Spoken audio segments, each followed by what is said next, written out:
Here we are, Wednesday night. We got we got Luke with Wyoming Houndsman Association. We got Dustin, who used to be up in Utah. We had Corey Hunt. Oh, there he is. I think he's back. See if he can hear us now. Well, I added him, but he's not coming on. It's thinking about it. There he is. Can you hear us now? I think he froze up again. It's got technical difficulties there. Oh boy. Oh boy. Good old internet. I'm surprised I have any because it's windy as heck, and every time it's windy, but I got Starlink, so it's a little different. Ooh, What was that? I don't know.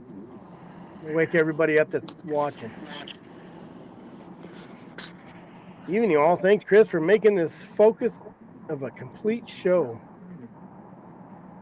I should have got California on too. They'd probably be a good one to talk to. And he's gone. I don't know if he's going to make it tonight. I was trying to get Justin on too, but I don't think he knew if he was going to be back or not. The one from Colorado. Oh, is he on his way back from Tucson? No, that's Robert. Oh, You're talking about Robert? No, yeah, different one. Justin. Was that his name? I don't know. Yeah, I think he's the president. Mm. Luke, what's been going on? Oh, not much, man. Hunting and ranching. That's about it. Doing any good on either? Yeah, I've mostly been bobcat hunting since I got done guiding, and we've done pretty good. Gotten a few. Probably better than Jared has. Jared's been doing nothing but chasing ghosts. Yeah, that happens. Yeah. I've never had the best week of lion hunting in my life and never caught a lion.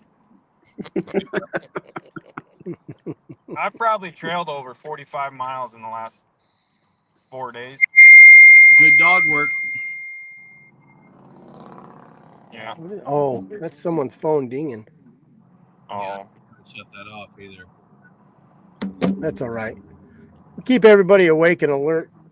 Yeah, it will. I shut my phone Benny, off. you made it. Have you heard from Brett, Benny? No, I think Brett's probably froze up. He'll be one of those mountain men that they'll find in the spring thaw. This is the rifle that killed the buyer that killed me. Yeah. So Jared's been trailing every day. Are you going the right direction, Jared? Huh? You heading the right direction? Yeah. Well, that's good. We're dusty down here, so it's pretty easy to find a track. And the temps are this right now is for drag on lion hunt. You couldn't ask for better conditions. I mean, Other than it's way getting dry. it's getting down to 15 degrees at night. The high's 40, but we're dry as a bone. So if the dogs are barking on it, the condition's going to stay the same from start to finish. Right. But first day we trailed probably 12 miles onto a private ranch, and they had posted signs all over their fence, so there was no fudging that one. And Just take the signs down. Yesterday I trailed 3 lions. I jumped. The dogs kept switching tracks. And today, same thing, just going the other way. We trailed down almost into the valley floor, and he hit this. I don't want to call it a mesa, just this low set of cedars, and he went into private a good stretch of it, and I couldn't find if he ever came out of it. What kind of country are you hunting? Are you hunting cliffy stuff or?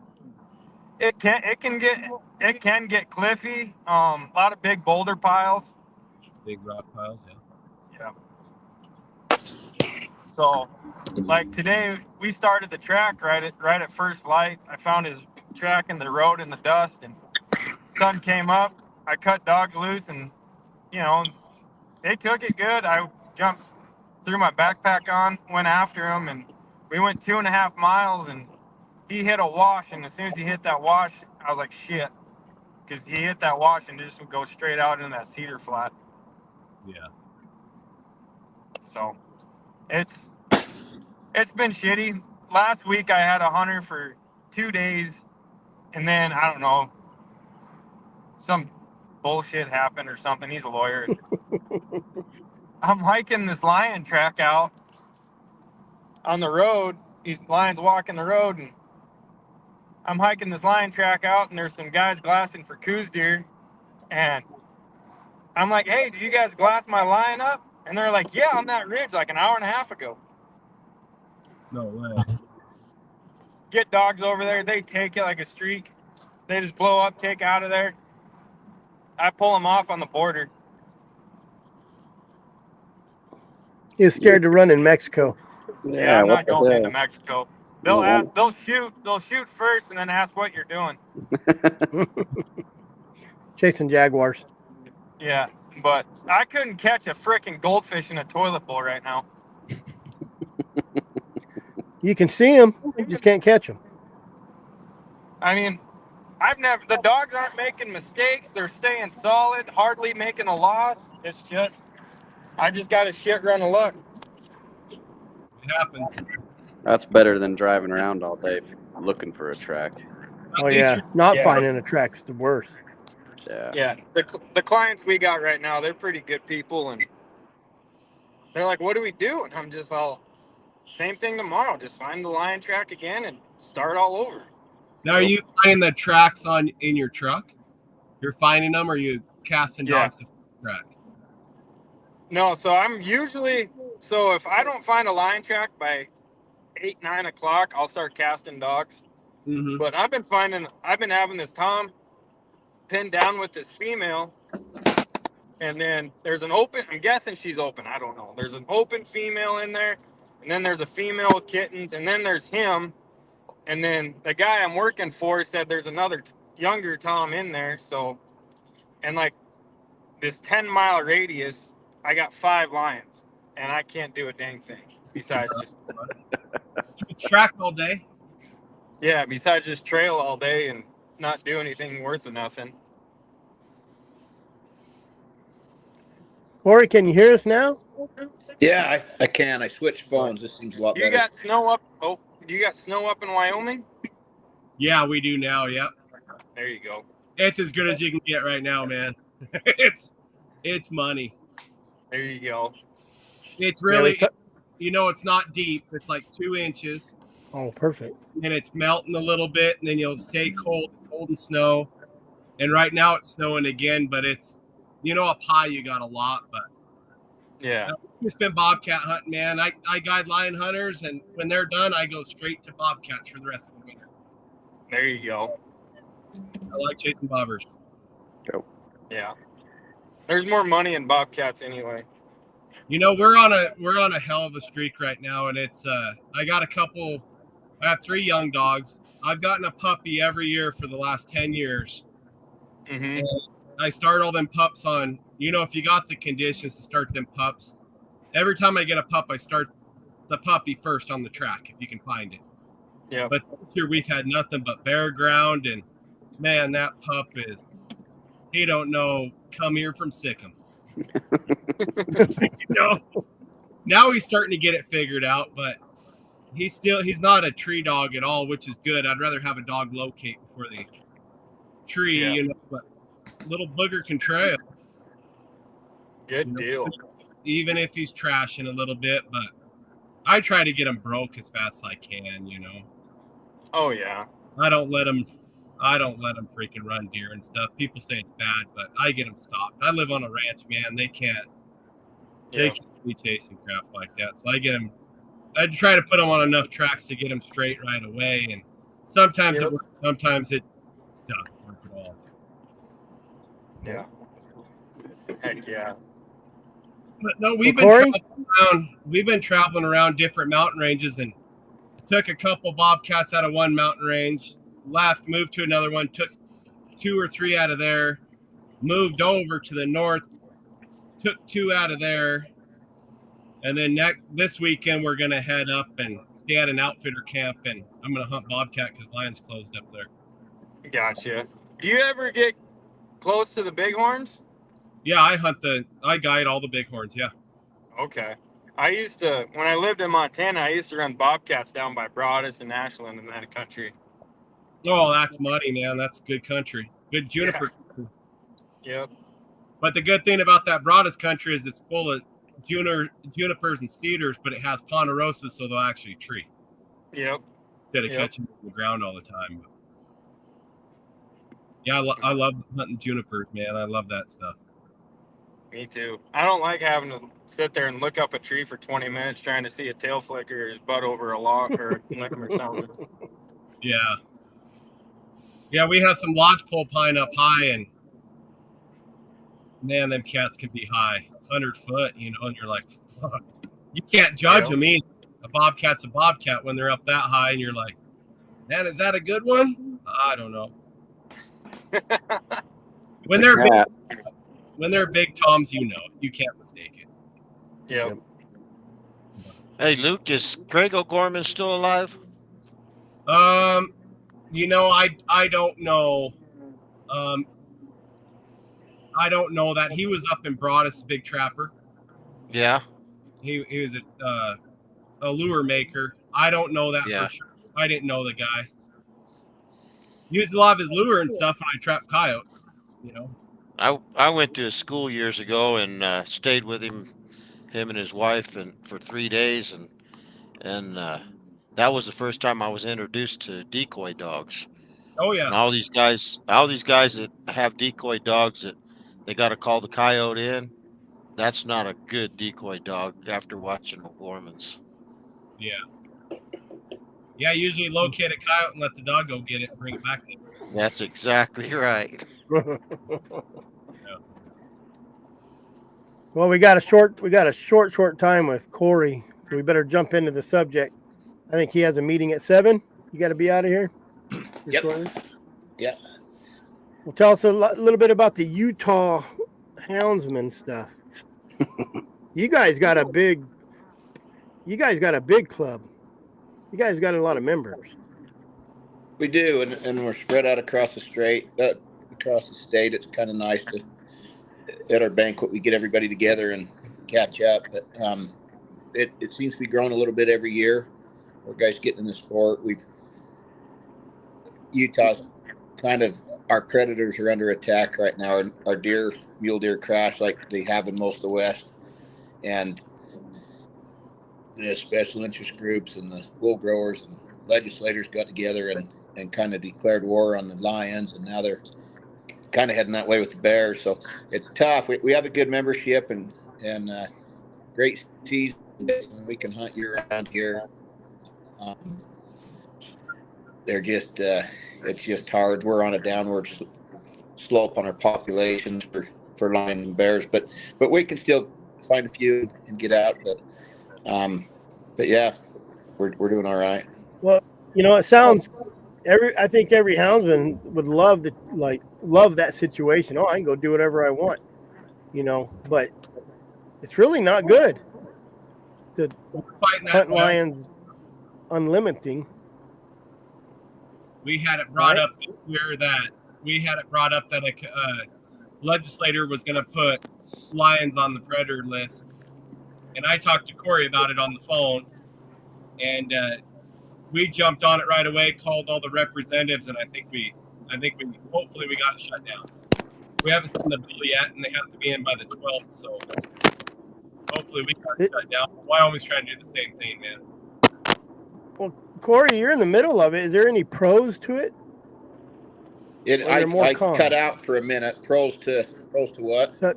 To how the lions are being hunted in Utah now? No, not for a houndsman. There's not. There's areas that are pretty remote that you didn't think that would affect, and you're starting to see it even in those areas where you're. Oh, you froze up on us. Where you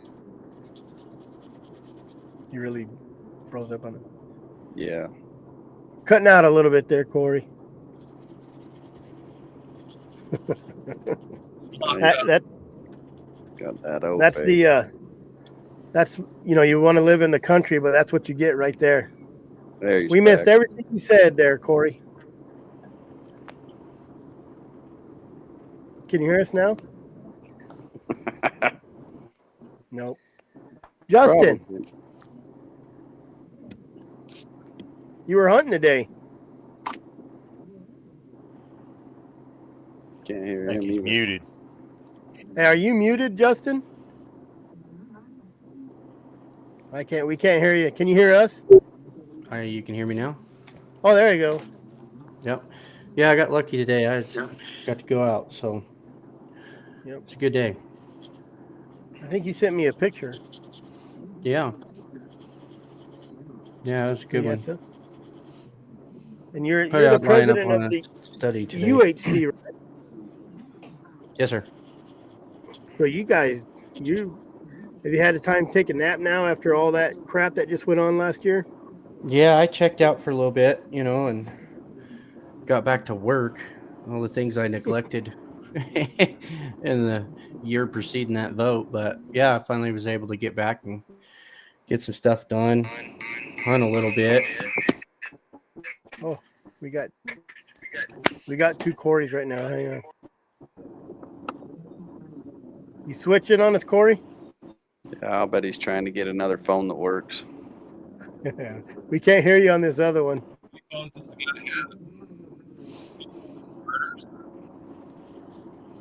Nope. Nope, we can't hear you. I don't know if you can hear us. Well, Justin, how important is it to have an association or some sort of organization in a state? Yeah, I think it's pretty vital, man. To streamline all the information and get people educated on stuff's difficult. To get the word out there, to get people grouped up together, that part's difficult. But that's the only way you defeat any of this stuff or stand in front of any of it.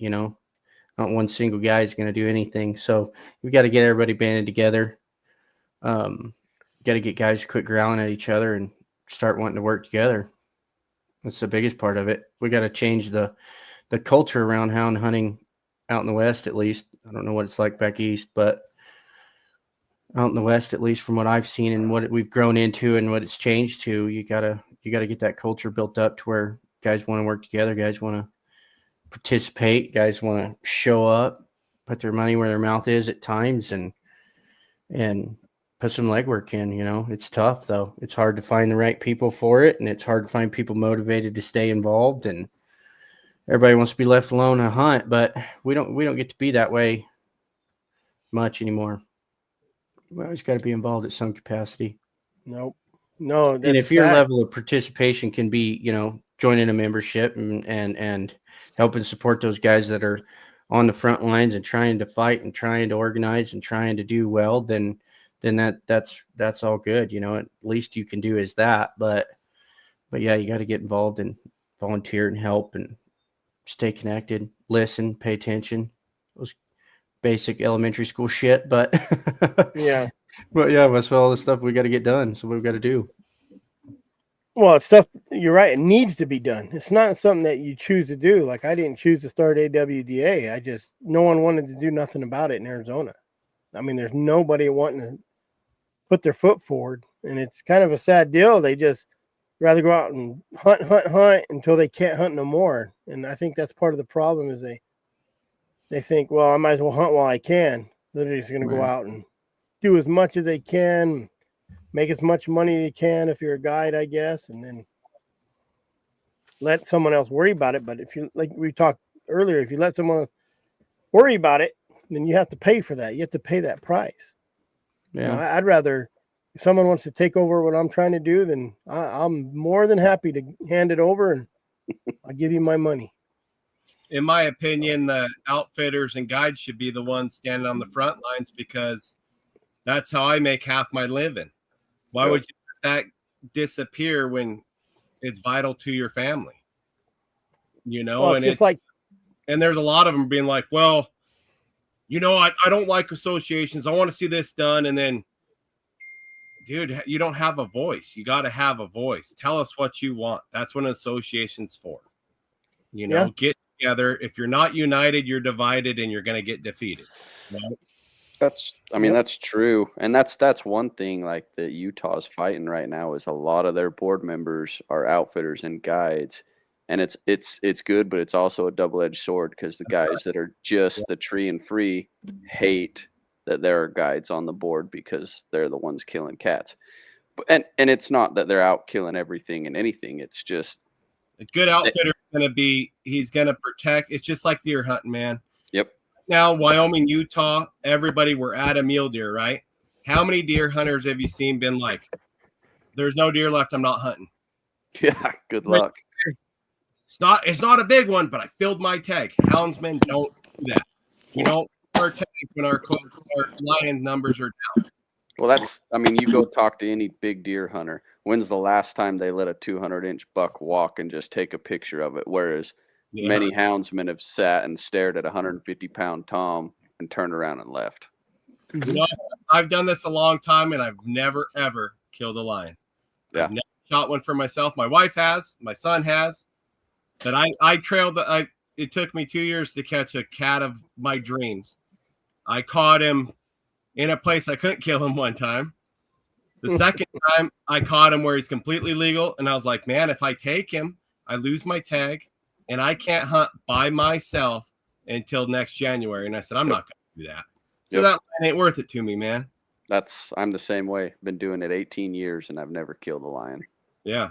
I have no desire, and there's times where I was like, man, I'm going to get one December 30th, you know, and then you're like, you know, like it better be huge. Yep. I've never seen a huge one except for that one, but man, what are you going to do with it? You know, you got to have the $7,500 to full body mount it by somebody really good. Yep. Or let somebody else take it who it's their dream, and they're probably going to get the skull done and tan it. You know, don't even know what they have, but yep. I don't know. Houndsmen are way different than most hunting groups. You know, there's a lot of us that have never taken one. Yeah, I've seen lions die, and same with females. You know, it's part of it, and it has to happen for management causes.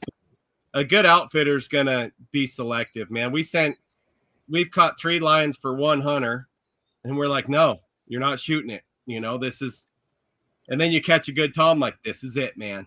Yep. You're gonna actually let me shoot this one? Like, yeah, man, we're not about the killing. We're about it's about the experience, you know? Yep. I work for an outfitter that he's like, I want you to catch every cat on the mountain. Don't kill a female. And if it is a female, make sure her teeth are gold. Yeah. You know, and it's management, man. The right people do a really good job managing. And then some people just want to fill tags. And there's a huge difference. Well, some people just want to fill their pockets. Oh yeah, I think that's the guys that you know get mad. You know, we get mad at those guys who have 5, 6, 7 packs of dogs, different people running around, and they will kill anything. I know a lot of guys that killed 80-pound bears. Yeah, or, 90-pound lions. Fair. I mean, they're legal cats, but in the outfitting world, your hunt's paid for. You already have the money in your pocket. Yep. You know, you can't go elk hunting and be like, well, last day there's a cow, let's kill her. Yep. You can't do it. It should be the same thing with lion hunt. I agree. You know, if you're out for mature cats, mature toms, and that last day you catch a 75-pound tom that everybody's going to put on Facebook and say it's 150 pounds, but you just don't do it, you know? Yep.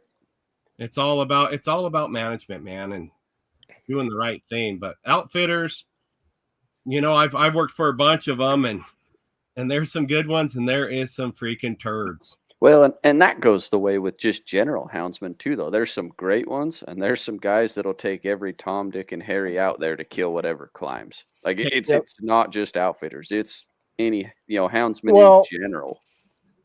A lot of those guys think that they have to have their dogs chew on something, or they won't have good dogs. But man, I've treated a lot of bears and only killed 11. You know, and my dogs still. I pull my dogs off trees all the time. Not chewing on something. They still tree, then they'll go down the road, tree another one. Yeah. Oh yeah. But and Anderson said, I never thought or appreciated that point of not filling the tag, so you can keep running the pack. Man, that's a big deal. If I kill a bear or lion, it's probably going to be something massive.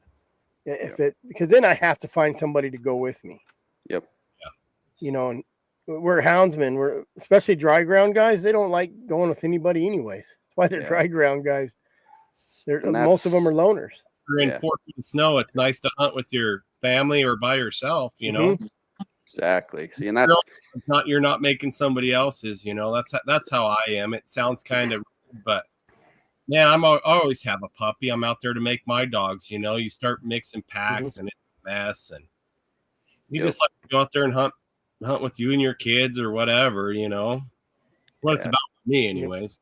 I hunt with a couple other guys and help them out, but just for instance, the other day I was out bobcat hunting, and my buddy calls me and goes, "I got a huge lion track." I said, "Take your dogs, go catch it. You don't need me no more. Go." Yep. Make sure they're their own pack. Let them do it. It's a fresh track. Go have, and he sends me a picture of a freaking monster, by the way. And you're like, "How'd it go?" Caught it in 35 minutes. It's like, there you go. You don't. Won't know till you try it yourself. That's right. Man. And that's, I think, that's great to be that way. The hard part with Utah is it's not just houndsmen. It's open to everyone. Like, it's trappers. It's anybody that sees a lion. There's no tag. It's just a free for all, and it's that's rough on that state. That's the ridiculous part. No tag. You should still have to buy a tag. Even if you kill one, you have to buy another tag. Yeah, but that's what I think. Now they can kill kittens, females. There's no regulation on taking the right cats. It's an extirpation deal. Yep. They're to wipe out everything, and people out there that will kill everything they catch, and that's not. And I'm pretty sure, and Corey could probably chime in more. There's supposed to be, I think there's some regulation that you're not supposed to kill females with kittens, but I don't think they're doing much about it. And Corey knows more than I do if he can hear us. Yeah, I can hear you. That's a tough one, because before the bill passed, our definition of kittens is anything with spots. But if you turned out on a mom with kittens, you'd get a ticket just for turning out on them, regardless if they had spots or not. But now that's still kind of a law, but they don't enforce it, because if you get to the tree and it doesn't have spots, which is any cat over 4 months, you can kill the whole family. And man, it's disheartening to see these guys walking off the mountain and they post it all over the internet. You got a mom and the 2 or 3 kittens hanging over their shoulders, and there's nothing law enforcement can do about it. We don't know quite what. I mean, I've talked to the division a few times about changing the verbiage, but we don't have an answer for it. In fact, I probably should reach out to other states and see what you guys are defining as a kitten, because spots doesn't protect them for us. Ours is spots too, but you can catch a 2-year-old Tom with spots on his legs. Corey, you've seen that. All you guys have seen that. It's just how defined the spots are. They mean in spots on the back, like what Corey says, the young 2-3 month old kittens, or our law is you cannot turn out on multiple tracks. It doesn't say a female with kittens, it's multiple tracks. Yeah, that's kind of crazy one, because you can, unless you see where they're turning out on, then I mean, I guess you could ticket them for turning out on a mom and kitten, but then you get to the tree and it's all of a sudden legal. So that law kind of went out the window for us. Yeah, it used to say, back in the day, it used to say something about you still weren't supposed to take one that had bars on the legs. And I can't remember at what age they start to lose those bars, but 6. It's some of those toms keep them for a couple of years, 2-3 years. I mean, it's kind of common sense when you get up to there and there's a 50-pound cat. I don't know who would want to shoot a 50, 60, 70-pound cat. And they do, though. It's not hounds doing it. It's guys with dogs that have bought dogs, or they're taking a hunter and, like you said, filling their pockets. But gal, it's, right now we have a wildlife board meeting in the morning, and on the agenda is we've never been able to sell green pelts here. There's never been a reason to really, but now that trapping's open for lions, trappers want to sell the green pelts, which I wasn't crazy about the trapping part for our lions, especially with their dogs getting caught. But if it's going to be legal, I think they should be able to sell their green pelts personally, just my thought. But now that some of them are trying to push for the claws and teeth and skulls, and that's what'll really wipe out your kittens. That's where you're really going to see the bad light shined on trapping and hound, any lion hunting, really, when you're killing animals just for their claws, because that you guys all know as well as I do, a 4-month-old cat will get killed and chucked in the ditch, and claws will be on eBay. Aren't you supposed to check those in too? Don't you guys got to check them in? That's a federal law, so yes, they still have to check them in. But if you're making things like claws legal, why would they go to the trouble? Yeah. Yeah. Yep. Because if you don't have to have a tag, that's what I'm saying. It's like they're just contradicting themselves on stuff really bad. Well, and the problem is it's not. It came from legislature down instead of from the DWR up, trying to keep good, decent regulations in place somewhat. This whole war on lions really opened up when they pushed it through the legislature instead of just the Wildlife Association, the DWR. So, you guys think were the lions that big a problem? We follow the North American Wildlife Plan just like every other state does, and you shoot for that 45% female rate if you want to reduce them to 45 and above, or we were reducing at 15% or above on our toms, and so I think we were getting a handle on them pretty good. I don't think they were that big of an issue. Just 2 years prior to that, they did an emergency bill that gave the director the authority to, if they were a problem, if the data was showing up that the deer numbers look, the body fat looks good, the habitat's good, but the population's dropping, he could make an emergency increase, and they did that. They did it on about 2/3 of the state. It might be a little heavy, but pretty close to that, and made it unlimited. So that bill was unnecessary, completely unnecessary, in my opinion. Yep. Why don't they give the coyotes enough credit? Yeah, because that was already an open season. They couldn't blame that on the coyotes, because what could they do to change it? There's a bounty on them now. They're just pointing fingers. Now they're talking about the bears. We have the bear meeting in the morning. 2/3 of our state called for a decrease. The legislator stepped in, called a hearing with the Division of Wildlife, and told them anything with the domestic sheep allotment on it has to go to liberal harvest and increase. So all of our units that should have been decreased are getting an increase, and we're getting threatened that if we fight it too hard, then they're going to do the same thing to bears, and we're not going to back down to them. They'll do what they want anyway. But man, some of these legislators are out of control. We've got, and it's not just lions, it's deer. They're holding our Division of Wildlife hostage on deers and positions within the division right now. It's getting pretty bad. Corey won't say it, but I'll say it. The legislation and the division and the wildlife board is as corrupt as the shit you see on the show Yellowstone. I'll say it. It's bad. Money. It's about everywhere. I disagree with you on it, Dustin. I work really close with a lot of the biologists, and man, they are good. They're on the mountain more than houndsmen are. Yeah, I didn't mean the division, Corey. I mean the wildlife board and the legislatures, not the division. We have some good and some bad on our wildlife board. Yeah. Got somebody mute Jared. Oh, Jared, yeah. Go ahead. We've got, on the wildlife board, that's a tough one. We've got we've got a couple really good ones and a couple not so good. The whole process to get on there is always anytime you have a commission that's not voted on, it's appointed, there's going to be conflicts of interest, and we certainly have that on a couple of them. Yeah.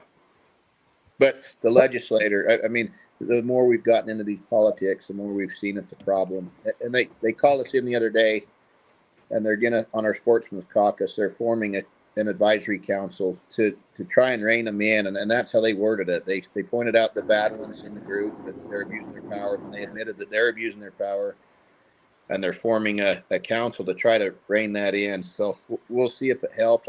I'm kind of hopeful it will, but it's not going to be overnight. It's going to be a 2-3 years before we see a difference in it. And the hard part about seeing that difference is all the damage that's done is going to take a lot longer than that to come back.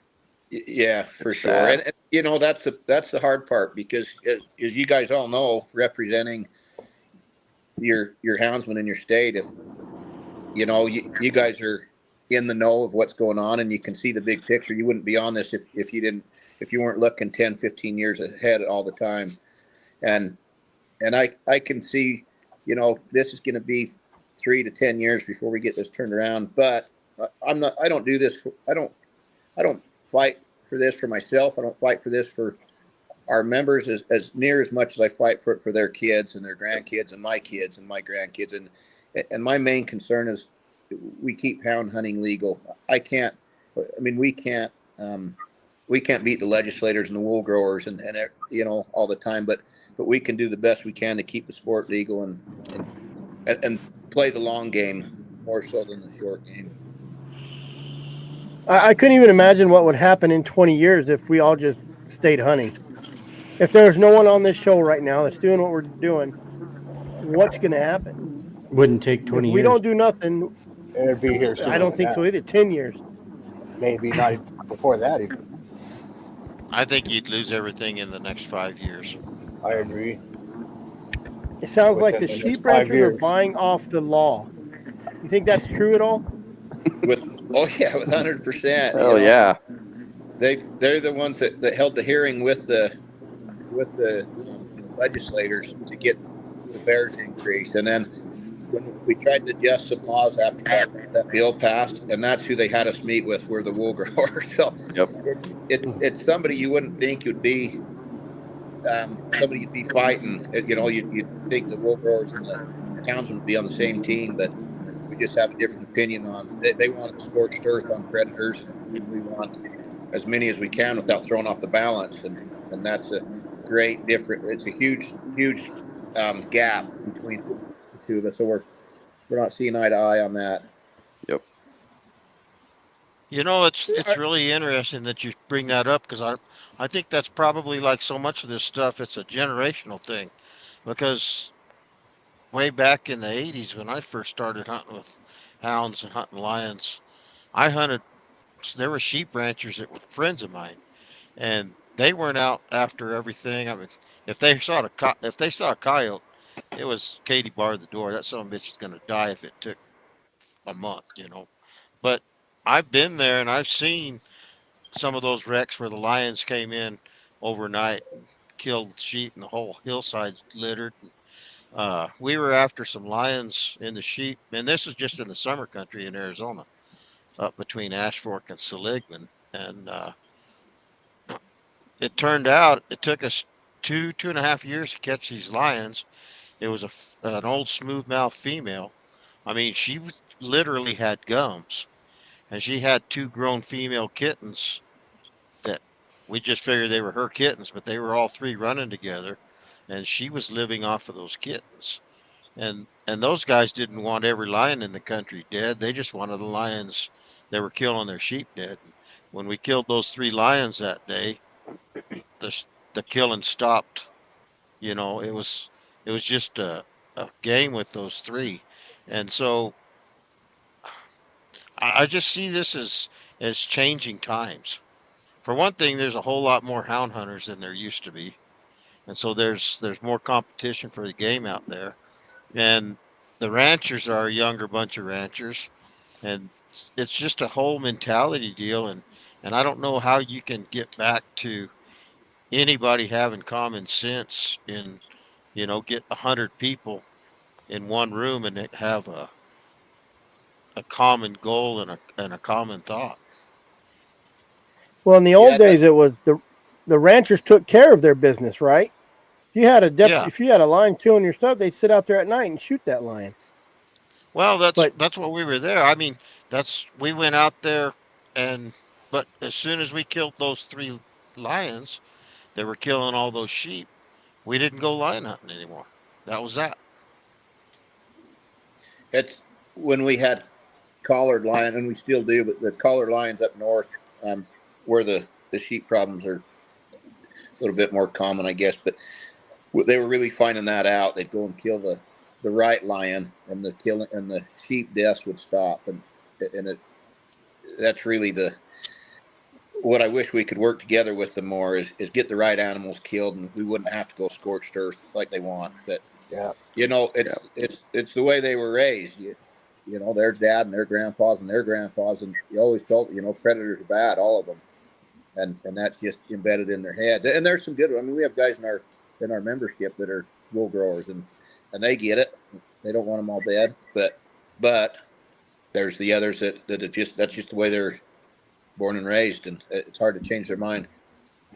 And unless there's a female camped out in a sheep camp that's raising kittens, lions don't eat sheep. They kill them because it's easy killing and it's a big blast. It's a lot of fun. It's no different than your house cat jumping into a nest of mice. But at the same time, that lanolin and everything else that those sheep are wearing deter those mountain lions. And if those ranchers would be honest about the situation, for the most part, they're not eating their sheep. They're not killing them for a meal, with the exception of a female raising kittens. Well, even when the bears go after them, they'll do that too, kill them for the fun of it, and I'm sure that they can play hell on them, and I've even heard stories where they'll run the sheep into the canyon, and they'll suffocate each other and all die off. So I understand they have a problem. I just and I'm hopeful that this advisory council, that we're on it with the wool growers and the division and the wildlife board. I'm hopeful that it's not overnight, but I'm hopeful that we can start working together on them, because they're kicking our ass with the legislature. They're better at this game than we are. When it was a public process through the wildlife board and the division, we were pretty damn good at it, and I kind of think that has a part of why they turned to the legislators, and they were way ahead of the game on that. They caught us asleep there. Well, and it's hard with this, like houndsmen versus the wool growers versus some of these special interest groups. It comes down to, who and it can be a money game, and it's all a money 100% game. and most all these hound groups, we can only raise so much, where these guys, they're raising money constantly through some of these special tags and all. They're just a lot bigger group, so it's hard to fight when they turned it to money. When it was just public, like Corey said, public process, we stood a chance. But when they turned it to money, they caught us, not ready. And that's it. I think that's a lesson we all need to learn. There's a lot of you guys that are way ahead of us, but that sure opened our eyes that every hound association in the country needs to be learning the political game, because you look at the ballot initiatives, Justin, you can tell us more than anybody, I'm sure. What he just came off the battlefield. He just came out of the middle of it. You got to rub elbows with those politicians at the state capitals and stuff. You got to be up there for all those game and fish meetings. You got to go to attend everything. And it's crazy in New Mexico, because over 3/4 of the meetings, I'm the only man there in support of houndsmen. And it's just tough getting other guys out of the woods to come and do these things. It's hard to get them to do anything but complain when it's not the way they want it. And it's always your fault. And then when too. It's hard. It takes a lot of time. This session, I'll have to go to the Capitol probably 10 times in the next month and a half, if not more. And then our regular meetings, and it's tough. And then you get on Facebook and you're getting your guts kicked in, saying you're not doing anything. Yeah. And it's a thankless job for sure. Yeah, it's relentless. It really is. Yeah. Well, I don't think they realize that the job of we got 5 organizations here right now, 5 presidents, and I don't think we understand it, but people don't understand that education, it's not just about going to the clubhouse and drinking like they do in the coon hunters, UKC, AKC, all that. Yeah, we have UKC competition hunts. No alcohol is allowed, man. Yeah. No alcohol is allowed at any. Yeah, there'd be some killings at some of these There PK would, joints. you would see hands throwing or It's guns bad drawn. enough I just- without it. to you. Yeah, I think that people think that when you have just an organization or club or association, it's just a couple good old boys get together and we go, talk stuff about the women and drink and then go off hunting and then wake up with hangovers. But I don't think people in general, houndsmen, understand. I've been since I got home I got home Sunday. And when I got home Sunday, I've been doing nothing for 3 days. But today I worked on the website, getting it all ready so I can take donations and I can take memberships.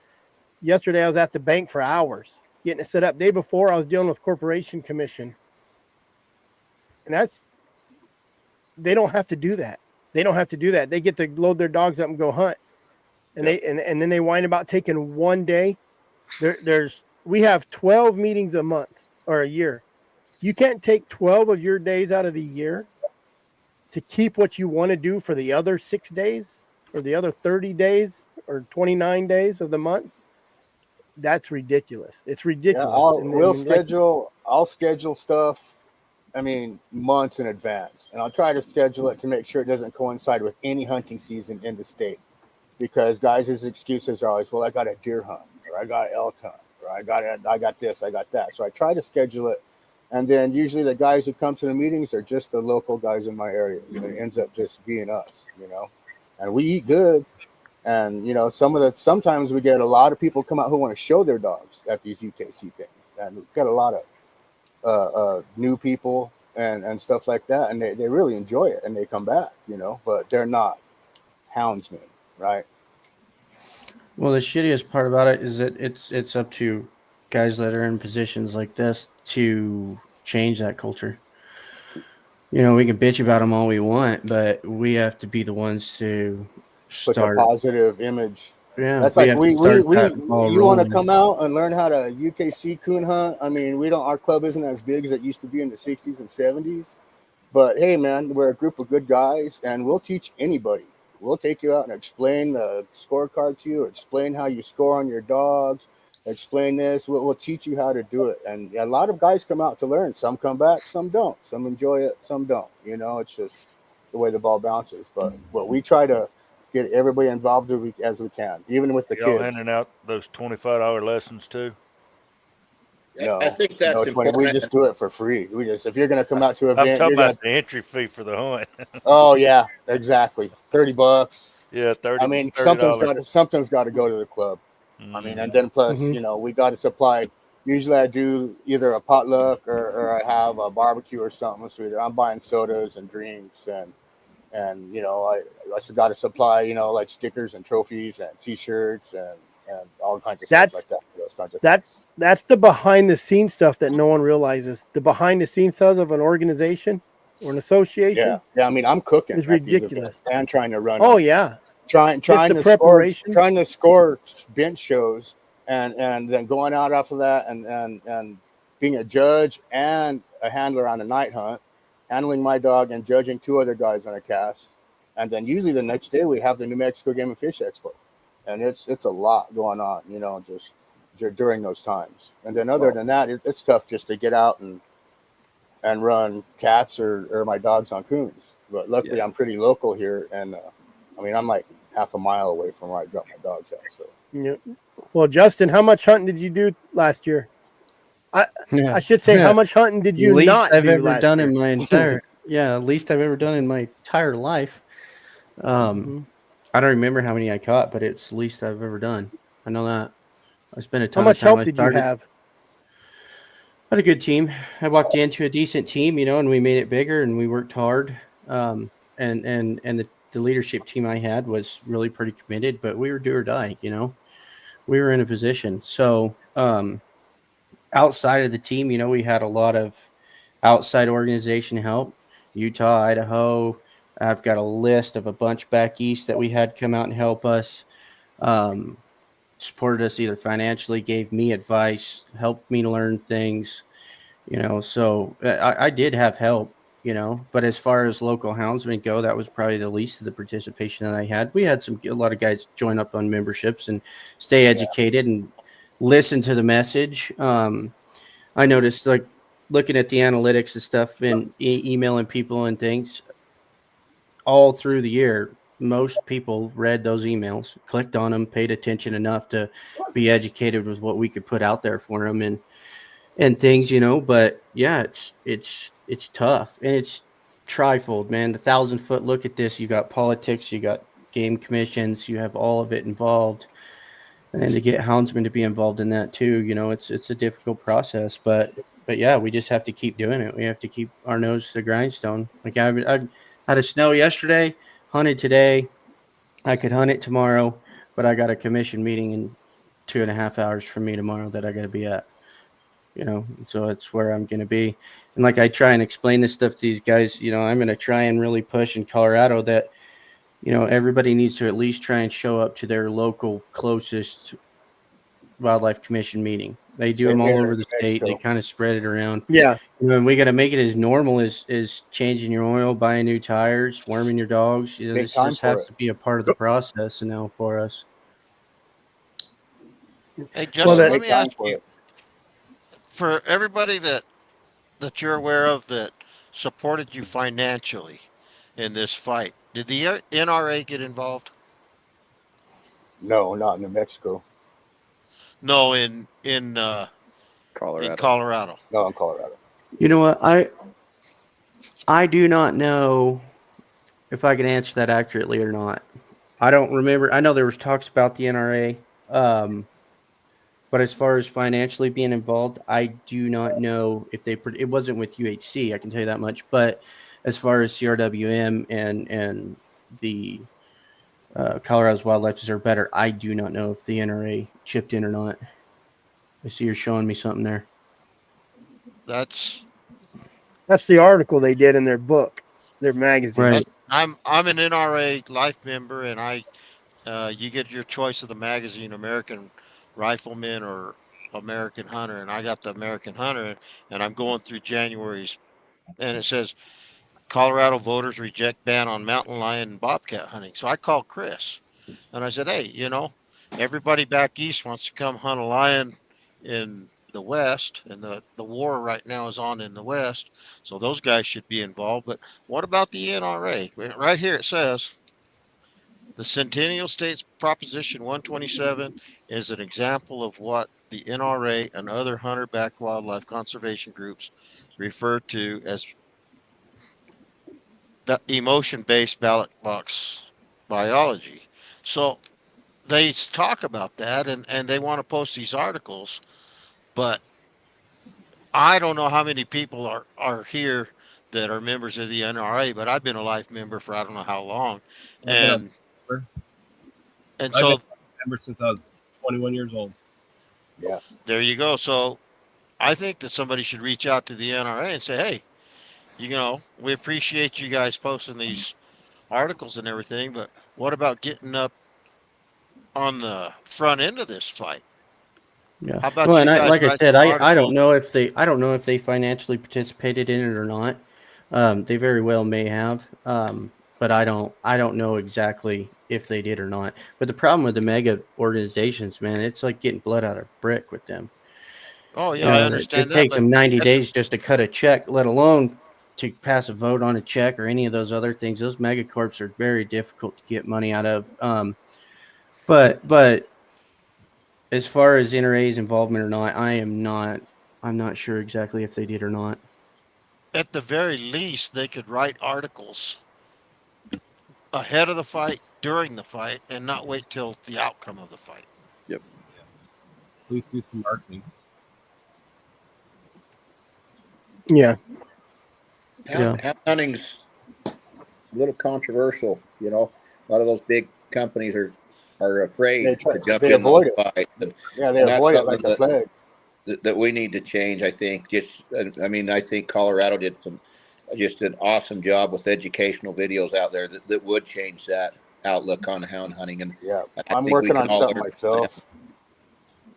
I'm I'm working on a video myself here in New Mexico that I want to interview a few houndsmen and do some stuff similar, but in kind of my own style. I do a lot of video editing, but Yeah, education is gonna be huge. We have to change the connotation of what a houndsman is. Everybody thinks it's some yeehaw dipshit flying around with a lever with a gun and a pickup bunch full of of dogs. dogs. Yeah, and it's really not that. But and we have to work to change that connotation. We got to change what we put on the internet. We got to change what we say out loud. We got to change all of that shit because that's just not really what it is for everybody anymore. And the more they begin to understand that, the more that people don't have such bad taste in their mouth. We did some stuff in some towns that they're just kind of yuppieville, a big ski town and things. And we did a beer and chili festival, and we had a mountain lion chili there. And we fed, I don't remember what it was. It was like over 100 pounds, and there was like 800 people there. I'd bet probably maybe 600 of them ate it.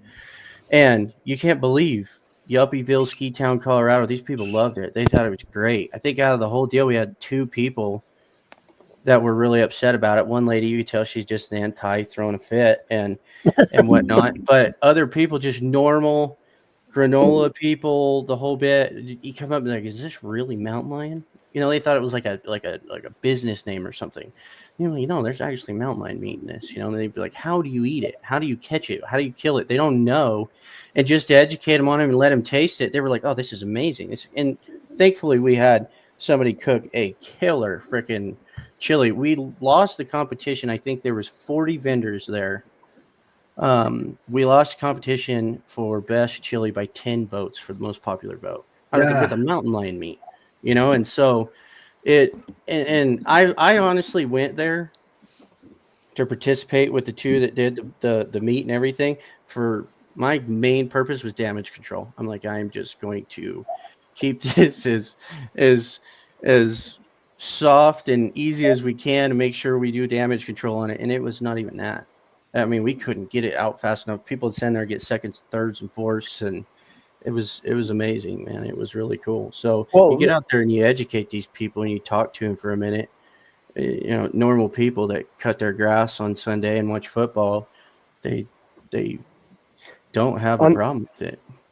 On the anti side of it, emotion's a big word. On our side of it, education is a big word. Because a lot of people, that's one of the main arguments. Go on and mountain science. lion. We have to have the facts. Oh, you don't say science to the antis because they have butterfly biologists that are saying another thing. But science saved our bacon here in Colorado. Science played a big role. Science-based wildlife management. Every one of you in this call has seen an ad that was posted in Colorado that said that, and that won for us. And circle back a little bit on the conversation when you guys are talking about not killing lions. You got to realize that's got to be a necessary part of it. We don't take the management and the killing of these lions and the conservation of it out. You take that out, it's harassing wildlife to an anti. There's no scientific usage for it. There's no conservation level purpose to it. And so that aspect of it, a lot of guys get bad taste in their mouth on it. It's got to happen. It needs to happen for the management cycle and just for us to keep this stuff too, and it is important to the ecosystem as well. Yep. You Utah boys, you guys got to go, don't you? Yeah, we got a Utah board. Do you have any last words before you bounce? I'll let Corey organization-wise. My man cave doesn't quite look like yours yet. Yeah. Get there, but not quite. Hold on, guys. He's already on it. Yeah, my call's just starting. I got to jump on this one. Well, I appreciate you guys having me on here. I think we should all stay in touch if we can and kind of learn from each other, because hound hunting's never not going to be on the chopping block one way or another. I mean, I'm facing a completely different fight than Colorado is right now, but it's kind of the same. It's political, and I think we should all keep in touch, and if we get a group text going on this, I'd appreciate that. Absolutely, we'll put something together. We talked about that today. The national hound thing is right here. Yep. It's all of us. Thanks for having me on. I got to jump Thanks, off. Corey, for jumping on. Justin, I'm gonna talk to you later. See ya. Important. Those are important people. I agree with Justin a lot on that getting people. Like I've had a goal for the last 5 years to take a game warden hunting. Every year I find a game warden and take That's him dangerous. Dude, it's not dangerous because you don't do nothing wrong. You're not supposed to do Well, if nothing you take wrong. the wrong person, listen. You know, this is coming from experience. Show them the truth of what's happening, and they get to see it, and they realize it's not as easy as it's supposed to be. You catch them a line, and then you'd be like, "That's not the right one. It's too young." You know, whatever. You hike them to death. They get a lot of respect for it, and I've gained so much respect through game wardens because they're constantly chasing hound guys all winter. They have nothing else to do but deer studies and paperwork. Make them go hunting with you. You show them the true value of it and how passionate you are about it. It's a game changer, and it doesn't go from that game. It doesn't stay with that game warden. It goes to the department, and then it goes to the public. You know, and when those guys are in the public's eyes every single day, dealing with landowners, all this stuff, and they spread that word, and it's a huge scene for houndsmen. It's a huge scene for our sports. A lot of guys are scared to do it, but it's been so beneficial for Wyoming to have, you know, it's a young game wardens too that have never seen it. They're trying to regulate something they know nothing about. And then when you show them the experience, it's a game changer, man. I agree. They do need the experience. They need to, because they're regulating something they know nothing about. And then once just mind your P's and Q's. Yeah. You get that one that trying to make a name for himself. Yeah. Yeah. And it's easy to write a ticket. I think some stricklers, man. I've taken guys that would still write me a ticket tomorrow if I did something wrong.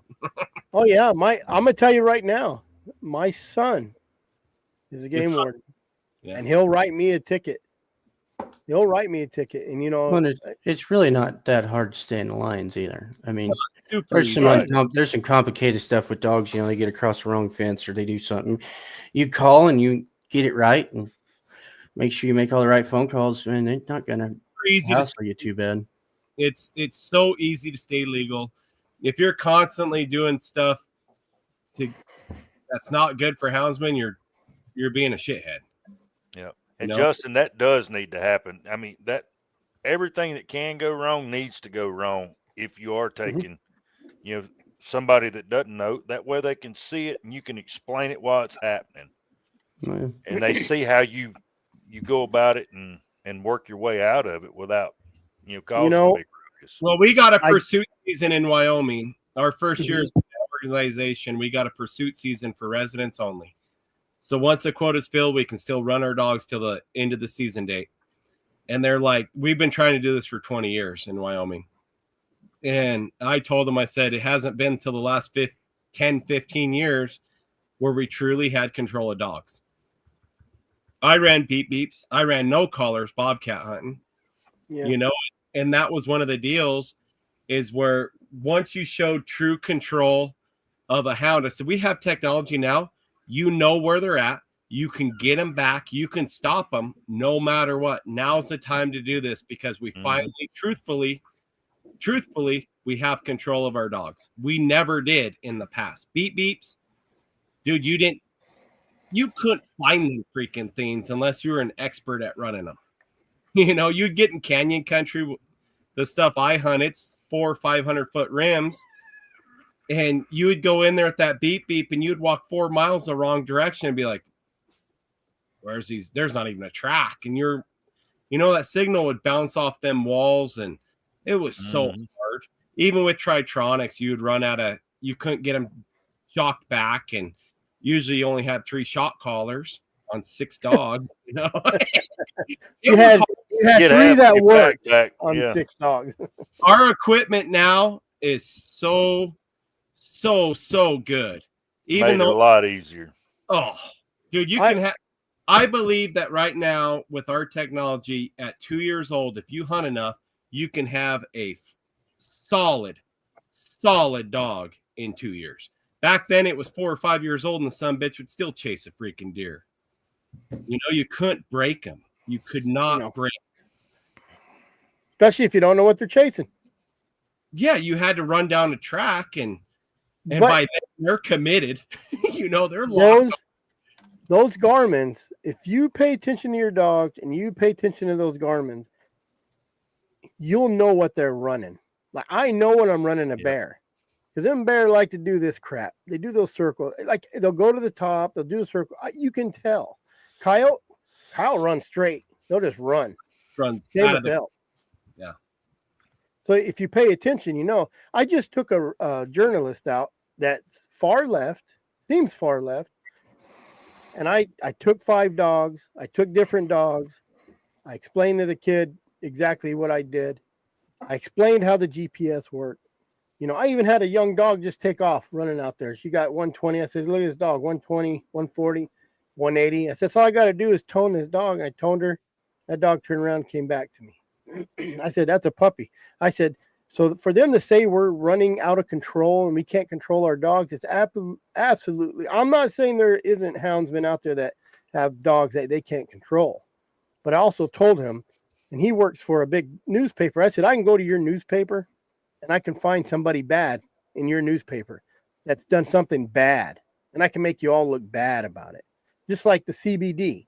I go down there and run everybody on that CBD until I find somebody that looks bad, and I can make them look bad. And that's what they do.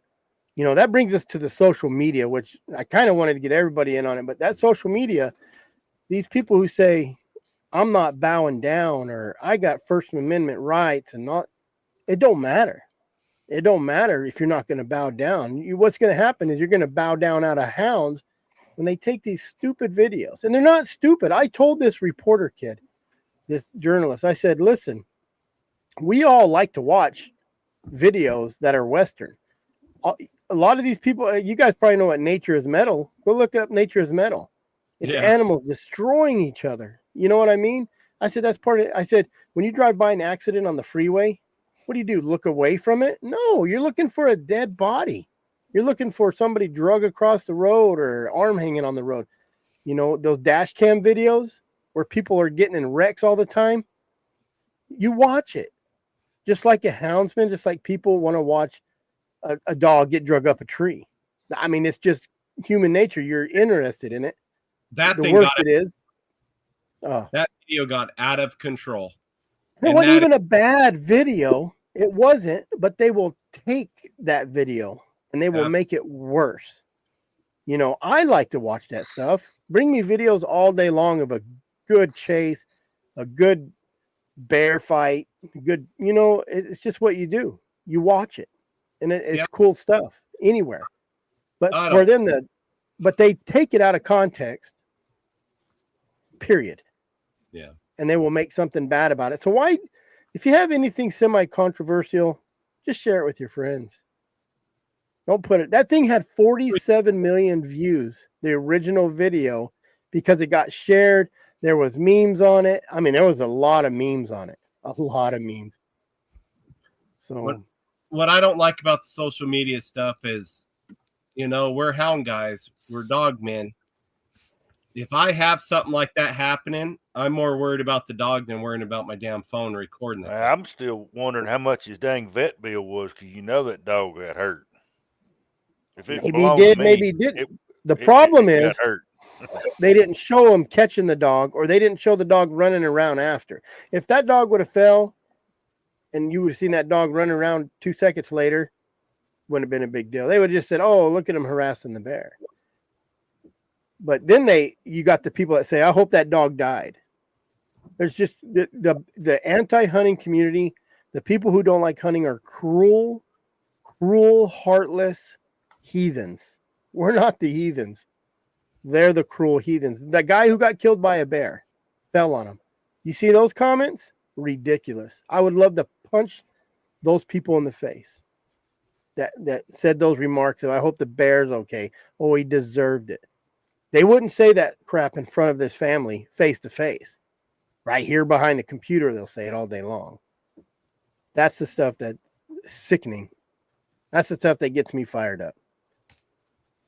It's like us going to their page, you know, and one of their family members died because, I don't know, they were lifting weights. You're like, man, I hope it didn't scratch the dumbbells when it fell on him and crushed his neck, because we don't believe in lifting weights. Something. We don't do that. So who's the bad guy? Who's really the bad guy? That's the Yeah, question. They can be heartless. They are.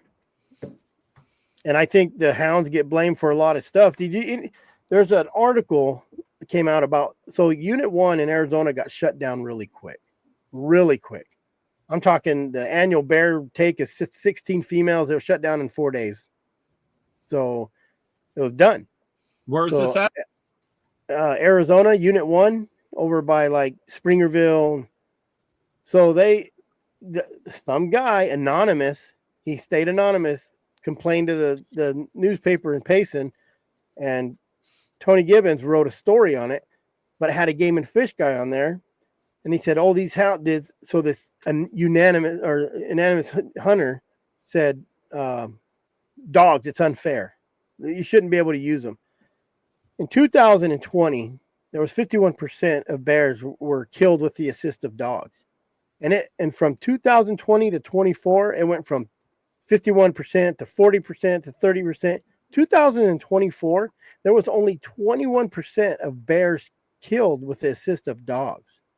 80% of these bears that were killed in 2024 were spot and stock hunters, archer deer hunters, whatever.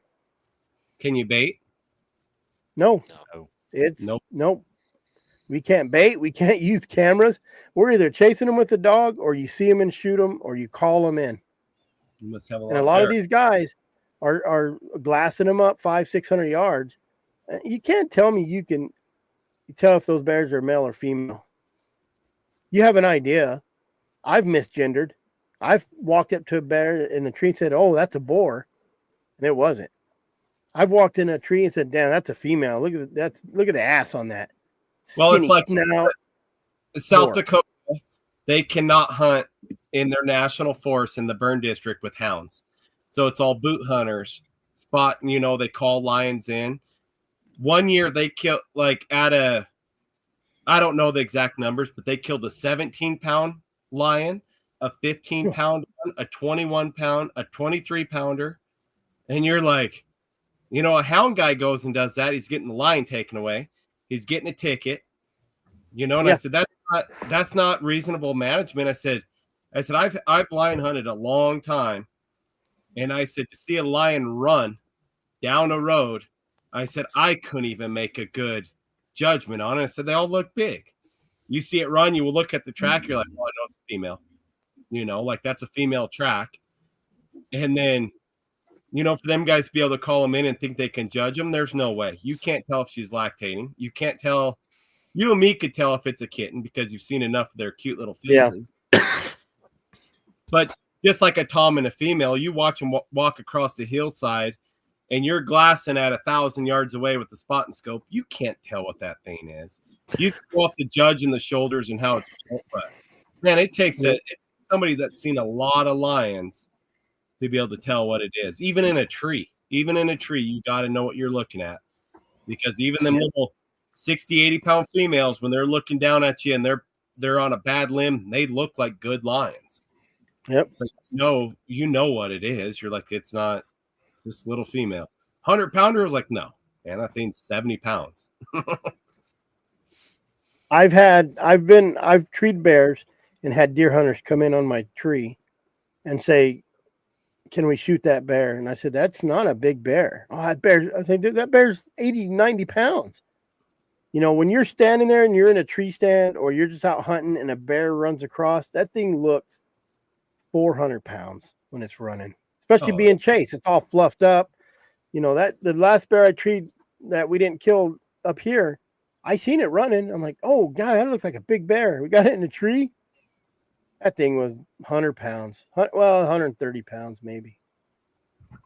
But when you don't have, and I get it, when you don't have dogs and you can't be selective and you're out in the woods, you never seen a bear and you have a bear tag and it runs across and it's season, they're going to shoot it because they're excited. Yeah. Well, and they're not around it. And that it takes a long time to gain that expertise. In that study, the Game and Fish is the one that recited all these numbers, and he said hound hunters, even the 20% that were killed by hound hunters, or with the use of hounds, 10 to 30% of those, it was 10 or 30% less females than it was with a just someone spot and stalking. So hounds are shooting less females, and we're shooting less bears. 21%, 80% of them were killed by just walkers, spotters. Well, blasting up. if you stop and consider somebody that doesn't get to see a lot of bears, like a houndsman, there's a different mentality for what a bear trophy is, a trophy bear. If you stumble onto one in a dirt tank or in a mud hole or just walking across the woods, well, that's the only bear I've seen for the last 5 years. Well, that's a trophy. Your first bear, your first animal's Yeah. always a trophy. I Sure. shot So, I shot a 2-point deer, my first deer, and that thing, I was happy as a jaybird. That was a trophy for me. and so these people that don't have hounds and don't go with anybody with hounds, they don't have that luxury of seeing 20 different bears. Yeah. Well, I was really shocked this year because I figured that these folks from Louisiana were going to knock down a bunch of 50-pound bears, but I think the smallest one was a 350-pound female. That was the only female kill. They did a pretty good job. Is that, Out of you think 11 it's bears. because, you think that it's because there's more, for one, there's more bears than they say, I imagine. Yeah. Because they And never, they're looking for the biggest ones. I mean, when you maybe only a get once in a life. 11 Yeah. tags, right? Yeah, 11 tags. So they're looking for the biggest ones. And how long is the hunt? It's like 3 weeks, something like that. So you have a little bit of time, but they can't Yeah. use dogs, right? No, they can bait, but they can't use dogs. Yep. And on baiting, you have the choice to be selective too. Right. They got the barrels there. They know how big those bears They are. made them take an 8-hour class. Yeah. On how to judge a bear before they went. So I know it was 4 hours. I'm sorry, not 8, but You think that helped out quite a bit? I did. And where they were letting them hunt, they could be a lot more selective too, because that's where the mother load is. So You guys got So out some bears out of there too. yeah, they Well, got a 700 pounder. 700 pounds. Yeah, 698. Hell, our grizzly bears aren't even 700 pounds. Yeah. That was the biggest one. They killed 2 that were 500. We got grizzly bears killing people that are 400-pound bears. Let me. That's they insane. broke. I think 4 of them broke the 120-year-old record that was set by Ben Lilly, who killed the bear right here beside, like less than 2 miles from my house. What was the skull? They haven't posted them, because all they had were the green scores. The articles all just said that, they were potential records. I know the first 500-pounder they killed, it was going to be like number 5, Boone and Crockett, number 7 in SCI. So, wow. I don't have those pictures no more. I was going to show those pictures, but I don't have them right here on my. I think Ben Lilly's was like 21 and 3/8 or 5/8, something like that.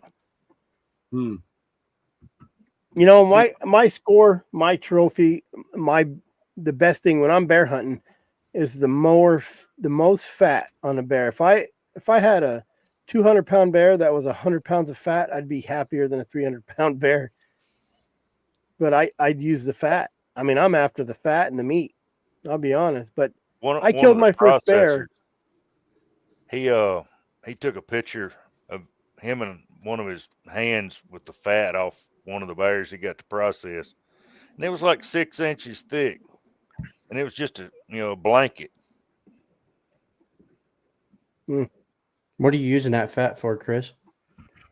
Soap, cooking. He greased himself. Yeah. smother myself in grease, put it on my. Clay Newcomb says it grows hair, so I got that receding hairline. That's why it's not as. My dad's bald. I'm not. It's 'cause of Hell, the I need to Bear borrow some. You know, it's just, you know, you listen to Clay Newcomb, it's gold, but I don't know. I have jars of it and I use it for everything, honestly. Benny must have used that stuff on his mustache because he has a hell of a good mustache. Benny? Yeah. No, that was grocery. No, that that's was gas station burritos. yeah. So Somebody asked me. back to the association stuff, Chris. Are you guys a 501c3 or 4? I'm a C3. My CPA is like, hey, let's just try the C3 until you need to. But I got, what's that? We got a C4. I heard you guys just got it too, right? Recently? Yeah. I mean, so I got Conserve and Protect Arizona that has a C4. Okay. So I'll be working with them so I can kind of learn. Man, this whole association thing is new to me, you know, and I've been reaching out. And me and Corey talked about it today. And I said, man, and I'm probably getting a little bit of trash talk about this. But any Hound Alliance, I said, Corey, I said, the Hound Alliance is us, period. We don't need 8 million members. But the Hound Alliance is us. There's no reason we can't break this country up in 4 pieces. Yeah. And then if you did have a Hound Alliance, you only need 5 people, in my opinion. You need your big chief, which is just like a game and fish commission in Arizona. You have your chairman, you have the guy sits in the middle, and then you have your 4 ambassadors. That one takes northwest, one takes northeast, one takes southwest, one takes southeast. And the buy-in on that is it's hard. It's $2,500 to buy in to be a member. So if let's just say you're in the Northeast region, you want to buy in, you want to be part of this national. It's going to be a big chunk of change because you don't want $100 buy-in. You want someone, so that ambassador is gonna I'm giving her up all my ideas. Maybe someone will start it and I won't have to. But that one ambassador in your little group of 5, it's going to talk to all those guys that buy in. You know, and then you come back and then this is how you kind of handle everything to where you can. Everybody needs to just stay together. Period. We have the technology to do it. We could have tech, like you said, like Corey said.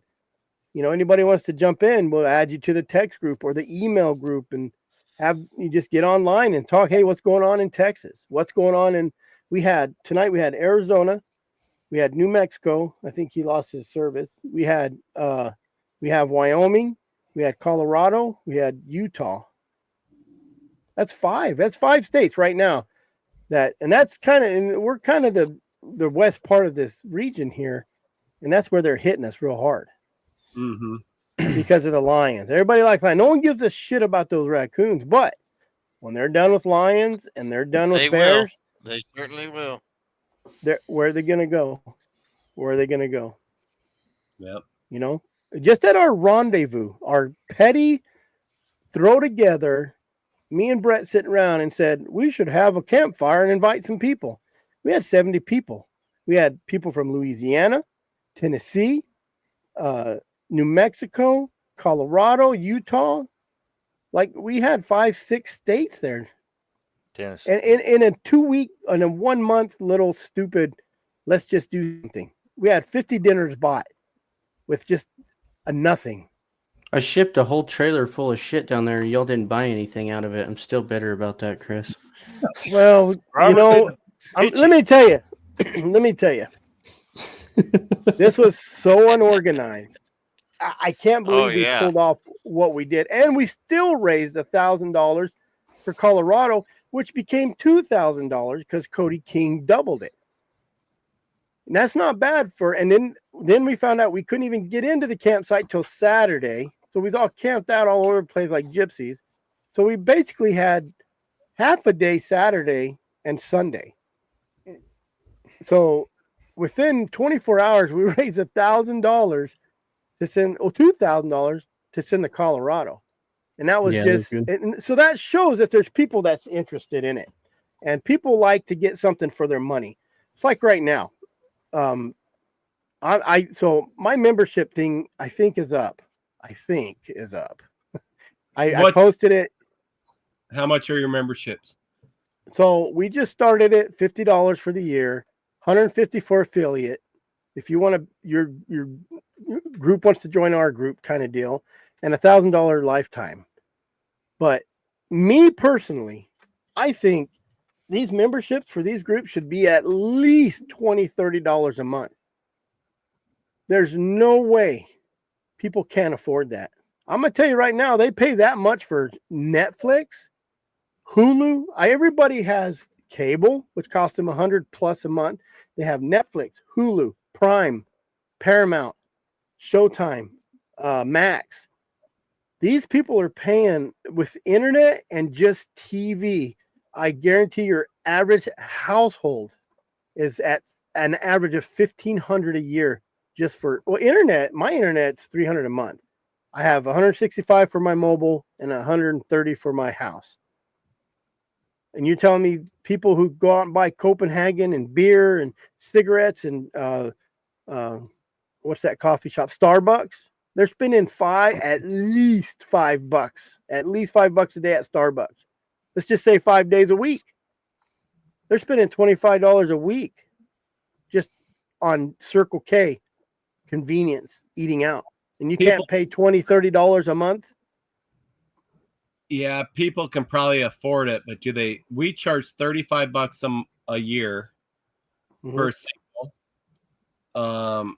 70, I think 70 for a family.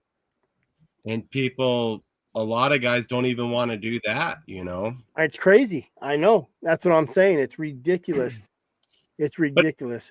What I'm going to start doing is, I don't know. You got to get participation. Participation is really hard. Justin knows this. Justin just went through all this stuff. Getting your local guys to participate and to get along. We're fighting each other for tracks on the mountain every day. Mm-hmm. And then to be able to get along. And I'm really trying really hard to spread the word, being like, we don't have to get along, but we're all in it for the common good. Mm-hmm. And I said, put all these guys in one room. I said, you'll never, ever experience a place where you can get in one room with a bunch of strangers and everybody has something in common. Yep. You can't go to a wedding. Go to Utah's banquet. About your big right there. You go to a wedding and want to talk about your big blue tick dog. Nobody gives a shit. Yep. When you get a bunch of hound guys together, you can talk dogs. Everybody has something in common. And that's what I want. That's what I'm trying to show people is like, we don't have to be best buddies and go hunting every day together, but we got one common goal. If we can all just get along during that time, that's good enough. Get along, get something done, and then you guys can beat each other to a track in the morning. I said, I really don't care. Yeah. But it's just that and that desire, because all of us have it. Everybody that hound hunts, we put so much time in these dogs, and the time and commitment, you might as well try to preserve it, because you got to, man. We're going to lose it. We are going to lose it eventually. You have to take this much time to work together to have this much time to hunt. We did that. Yeah, absolutely. We did that pursuit season in 22.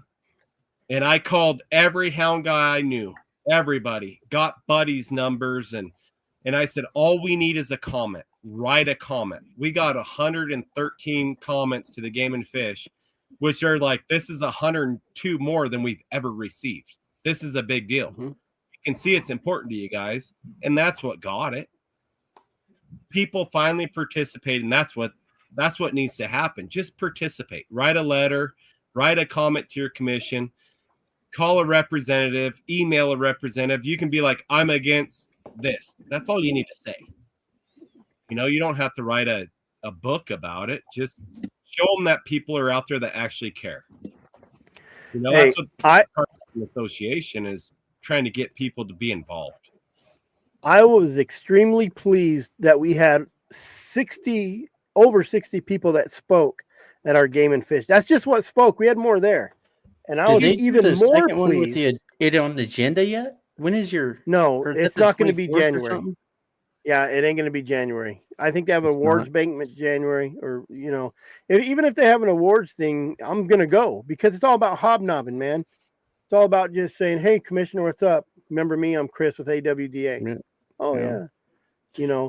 yeah. But we had 10 kids that spoke. We had the falconry people were there.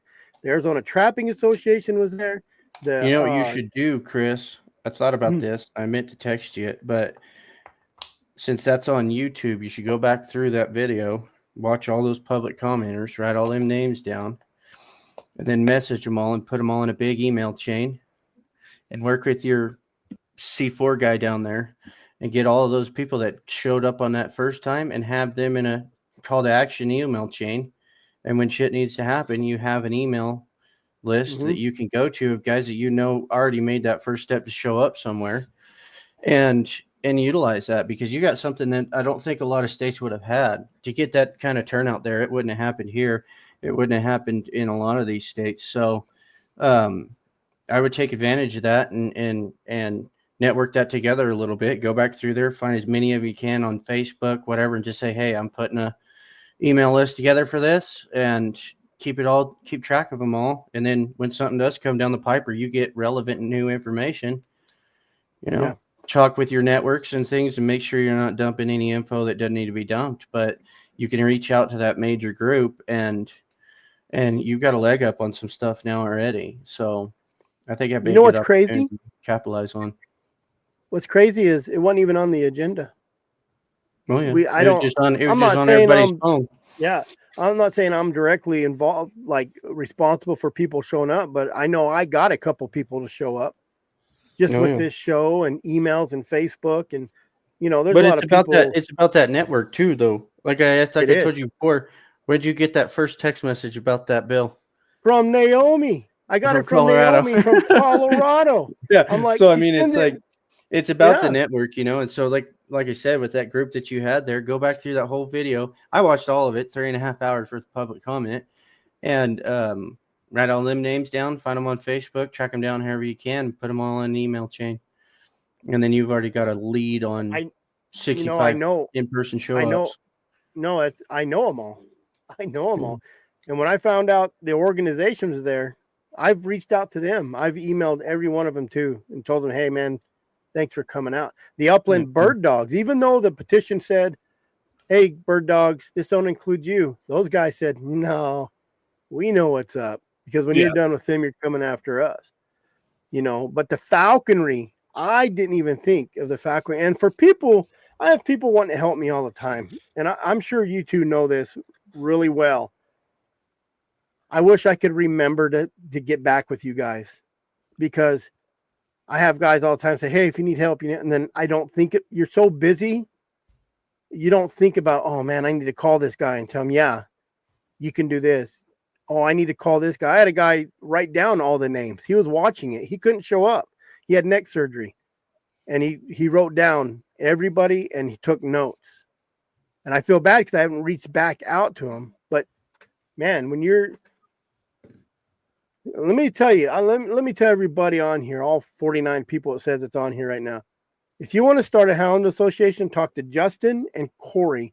And if you guys aren't scared to death and shit yourself and run away from it, then you should probably stay in it. You're going to handle it, because those guys scare the shit out of you. I'm not going to lie. I talked to Justin. I'm like, God dang, man. That's like saying I'm going to go in this canyon. He says, no, there's a devil down there, and 3 of my friends died just by walking through it. You still walk through it, you're probably kind of a badass. But those guys, Justin and Corey's like, I don't envy you at all, starting from scratch. Justin just talking, I'm just like, God dang, what? No. Yeah, it's tough. It's difficult, but we gotta do it, and we gotta stay organized, and we gotta start. You gotta start small. You can't wish for the stars right away, but yeah, you got to get it going and get it rolling, and like I said too, that network's everything. UHC wouldn't have been worth a shit without our connections and our network and all the people that we grew to know and people that supported us everything else, and so growing that is huge, and putting a good leadership team together. That's the tough part is it's hard to find guys with the energy to do what needs to be done. Not a lot of guys have the energy to do that have the interest in it, so it's difficult. It's tough. Yeah. So, hey, Bill, you can make candles out of bear fat. So, and this one here, so you can donate 20%.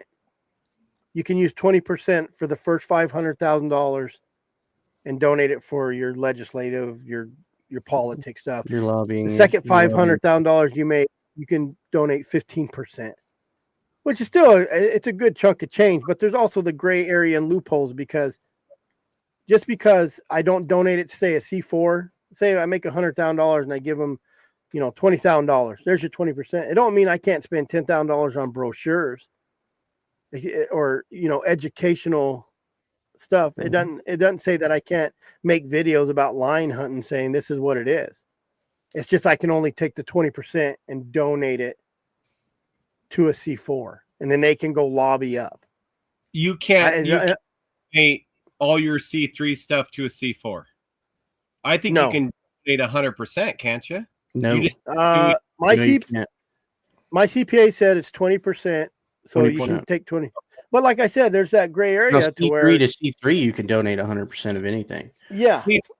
A C3 can donate to a C4. A C3 can give 100% to a C4. No, 20%. 20%. 20%. The first $500,000. Yeah, and 15% after that. Yeah. So, yeah, it's why that is the way it is to keep mega nonprofit organizations with a shitload of money from funding some political agenda in a massive capacity. And so that's why that checks and balance exists. But like Chris said, you can still run educational campaigns. You can still do outreach projects. Like for us, it was keep vote no off of everything. But I could still educate somebody about hound hunting. I could tell them facts. I could put videos together. I could do all of that, and still benefit the cause. With our social media outreach stuff, I think we touched near to almost 2 million people in like I don't know what it was, maybe 2-month window. Wow. With those videos, and then just pushing the shit out of them and paying the shit out of them online and stuff. And those were strictly educational.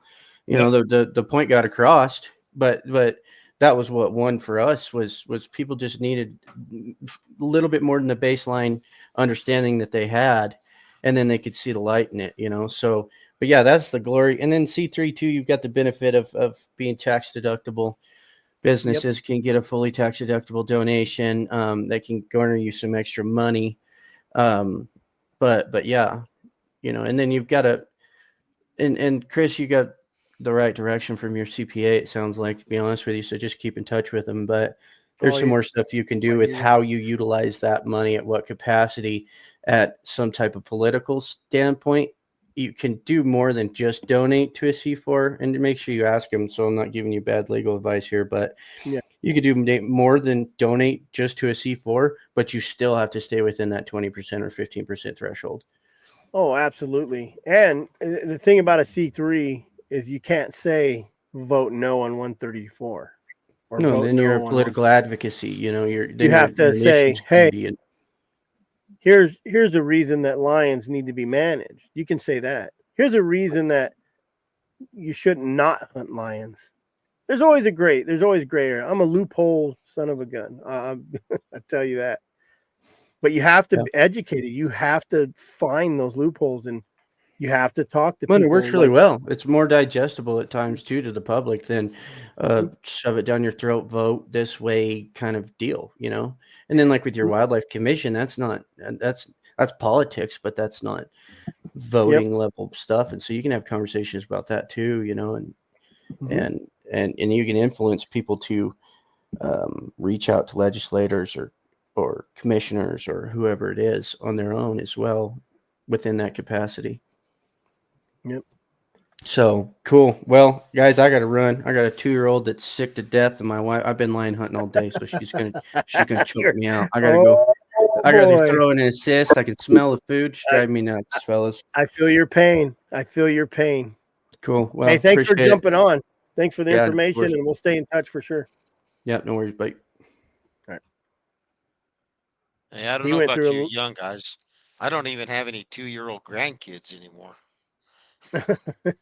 I have 6-year-old grandkid, and I have 6-year-old twin girls, my daughters. So it's kind of funny because that's their uncles or that's their aunt, and it's Yeah.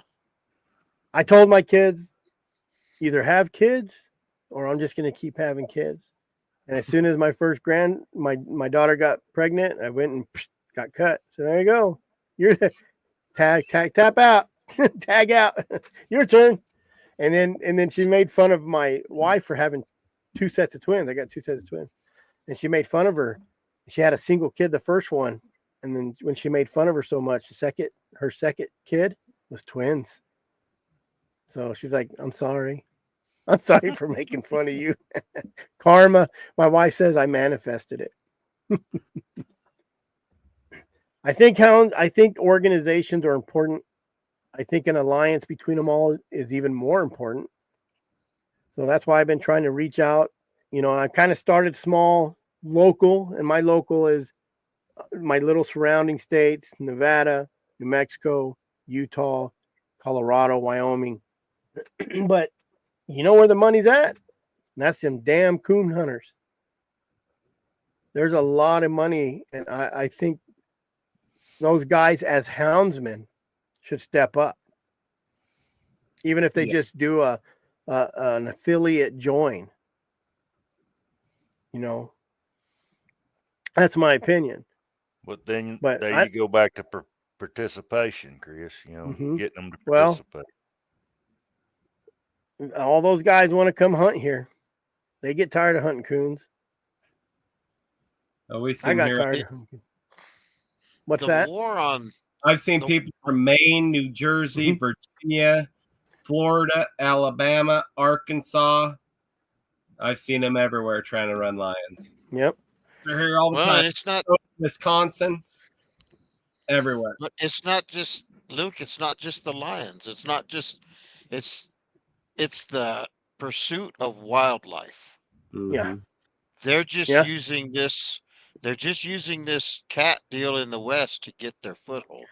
Well, they went after cats. They went after the lion, and they didn't work. So they came to Arizona and going after hounds. Yeah. And I hope it don't work. It worked in California. They took the hounds away from the bear hunters, and now they've took got the over GPS away. 85,000. And then they took. Yeah. You can have one person per dog during deer season. They just chopped at it. And that's what they do. And the problem is they play dirty. They word dirty. Their propaganda is dirty. Their emotional rhetoric dirty. And I think we have to play that game. I think we have to let the public know, listen. And that was my goal for that interview I did on Friday. That was my goal, is just to let him know, hey, this ain't right. This ain't right. This ain't right. And he got to go out and he got to see the hounds unload from the truck. I even said, hey, look at this emo dog. Watch, when I go to grab it, it's going to act like I beat it.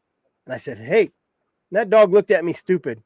I'm all, okay, well, most of the time that dog's emo. I said, but they're like humans. But these guys don't know it. He's never been around hounds. He's never been in a truck full of dogs. He's never been in a hound truck. He's never seen the dogs run through the woods and just work. I believe, I hope he does a good article. It's supposed to come out this week. I'll share it when it comes out. But I'm also a private investigator, and I always have a plan B. And I have people on standby that's going to write a story. And I'll tell you right now, I wear this. I'm a private investigator. I wear this everywhere I go. And I recorded the whole thing. So if he misquotes me, I'm going to call him out on it.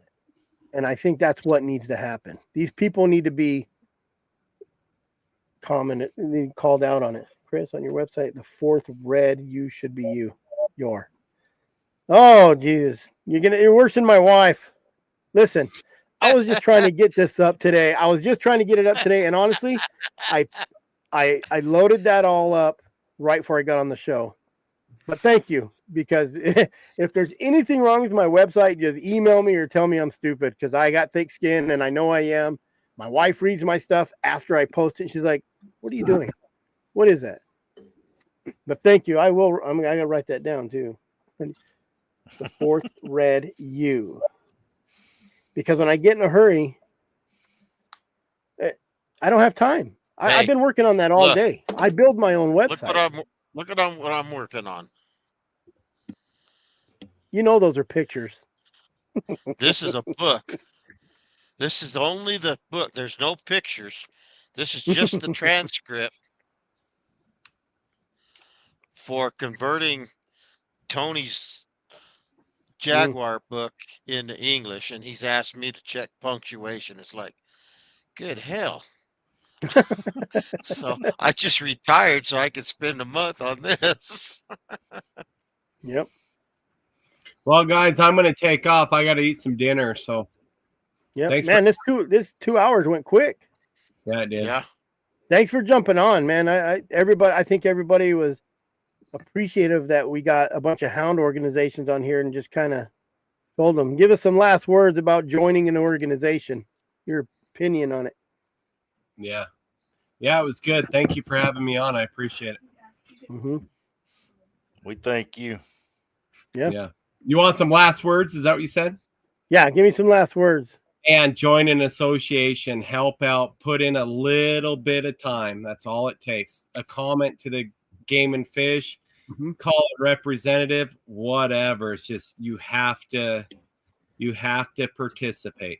Buying a membership's one thing, but just like I firmly believe an association does not need a ton of money. You need to be able to get your president and vice president to commission meetings, legislation if it happens.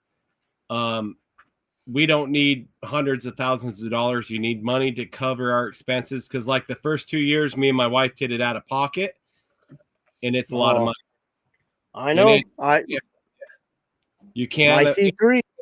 This day's economy, you cannot afford to spend thousands of dollars doing stuff for people. You got to have the support. But I bet you my C3 cost $3,000 to do by the time it's all done and said and over with. Oh yeah, they're expensive. It's a lot of, but it's important. It's important to see the next generation. And just like Corey said, he's not doing it for us, not doing it for the members. We're doing it for their kids, and that's, honest. It's going to be gone, but I don't want to see it gone in my lifetime. No, I've already hunted. I could probably end today and have stories to hunt. Our kids, my grandkids, I'll be lucky if they're still running hounds in the 20 years. I hope it is, but they would rather be out there hunting and building their egos instead of just sitting down and being like, you know what, this is really important. It's just hard. It's hard to get through people's heads. And even when you're doing good things, you don't get the appreciation you deserve, but it's, still not doing it for them. We're doing it for the future. And that's what's important, I think. There you go. Final words from Luke. Last word. Thank you, Luke. I appreciate you taking some time and jumping on. Hey, you bet, guys. Anytime. You guys have a good one. Thank you. See ya. Yep, later. There you have it. 5 organizations on there saying the same thing. And if you're in an organization or you want to join an association or whatever you got going on in your town, man, hound those guys. Pardon the pun. Hound them. Say, why aren't we doing this? Why can't we do this? And in my opinion too, is when people are giving you money, you got to give them something back. Nobody wants to give you money for free. And that's why, like, Dustin stepped up and said, let's give away a GPS collar. Shoot, what are those, $300 now? I don't know what they run. TT25. I think they're like $300. Yeah, $299, I think. I don't have no hats. I don't have no shirts to give away yet. But man, at least you get a chance to win something. Our hound rendezvous, just that little crappy one we had last year, that was a lot of fun. I can't even imagine what it's going to be like this year. That it's planned, and This is what I'm working on, is building a truck. I had a little Toyota, but I have a 2001, I think, Dodge Dakota, Dakota 4-door. And we're going to rip the bed off, and Apex Dog Box, they're going to put, let me put their number. They're going to put if I can find someone to sponsor the dog box, they're going to build the dog box. But they're also, out of their pocket, they're going to bedline the whole truck and put AWDA on it and all. Whoever is going to sponsor us, they're going to put on that truck. Your name's going on this truck. That'd be a pretty cool deal, I think. Let me see, where are we at? Apex Dog Boxes. So they're going to bedline the truck, get the front all done. I got a new tranny going in it in the transfer case. I put a new rear end in it, and we're going to rip the bed off, put a flatbed dog box on it. So it's going to be a pretty cool truck. And I'm trying to get that done by August so we can do some sort of raffle or however we're going to do it, give somebody a chance to win. What do you think of that? Jeremy might be driving a new truck home. I'm thinking about, I need a jet. That 20 hours Just kick your butt. Just a Cessna. A Cessna big enough to haul 8 dogs in your I was gear. thinking like, a 10 war dog or something, with some guns on it. But Those are great. What do you think, Benny? I think that, Do you remember organizations back in the day? yes. Yeah. And But it I was a joined different time. Yeah, I joined Arizona, and all they wanted to do was have coon trials, and I wasn't interested in coon trials. I went to one coon trial, and I thought, yeah, this isn't my game. Then when I moved to New Mexico, I looked up, and I knew the guy that was doing the New Mexico Houndsman Association, but I couldn't see where they were doing anything. There wasn't as much political fight going on, but there was some within the state because our regulations have changed and they've yo-yoed and gone in and gone out and back and forth. But I just know that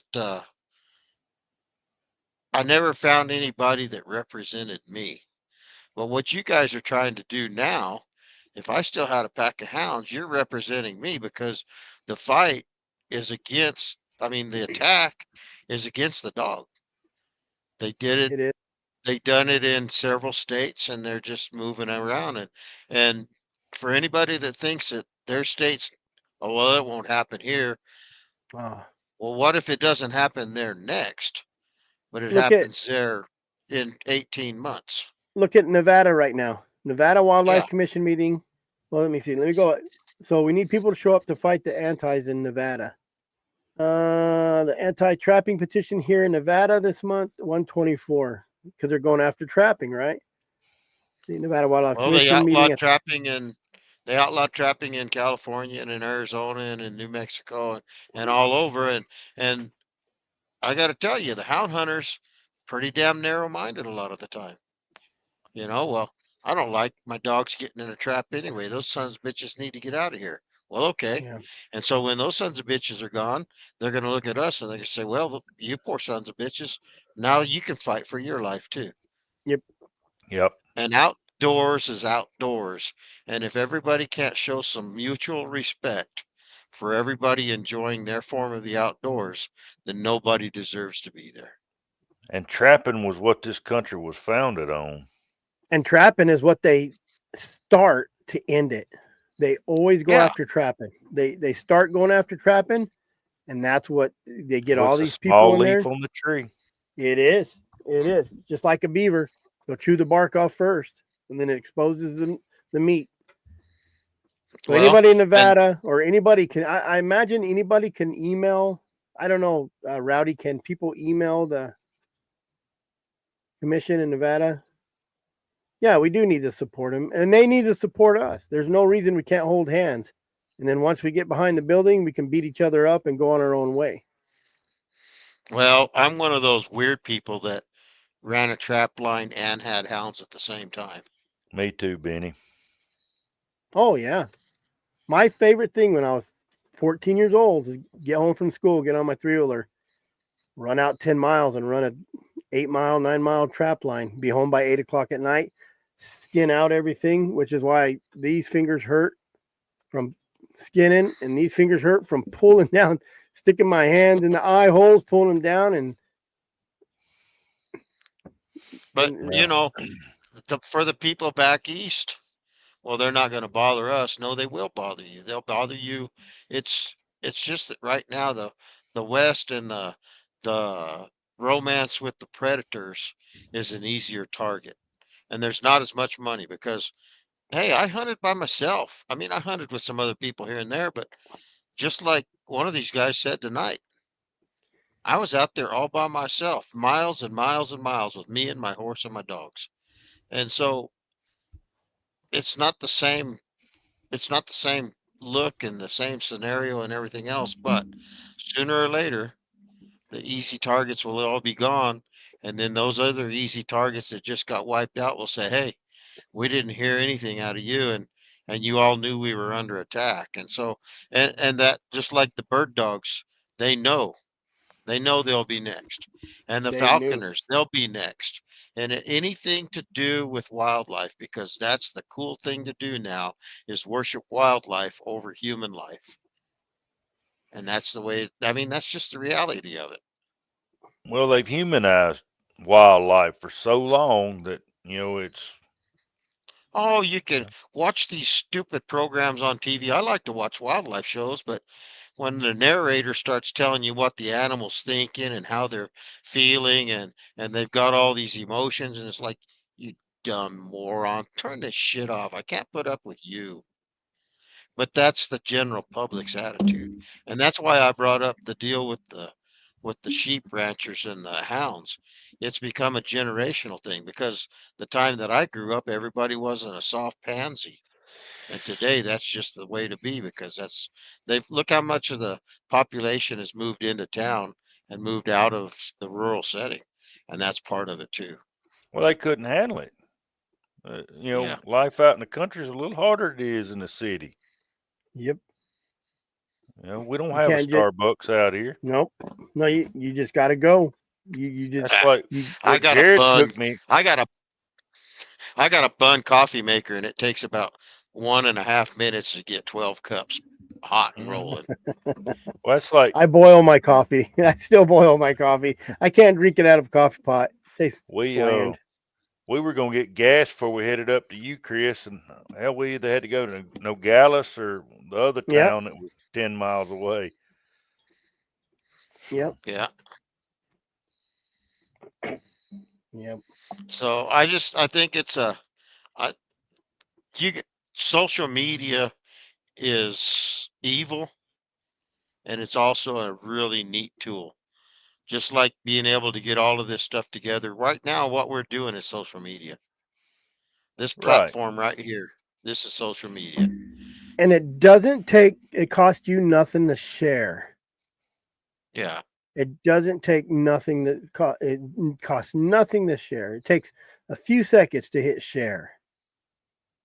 And I think that's what helped Colorado out, is a lot of share. Dan Gates is coming out. He has his own podcast now. He has he's talking about Arizona, and I believe that's because we talked about Colorado. Scratch my back, I'll scratch yours. But there was no pay now button. Missy, I don't have a pay now button. I have those apps. Most people use their phones, so they just take a picture of that. But I did put the credit card thing on there.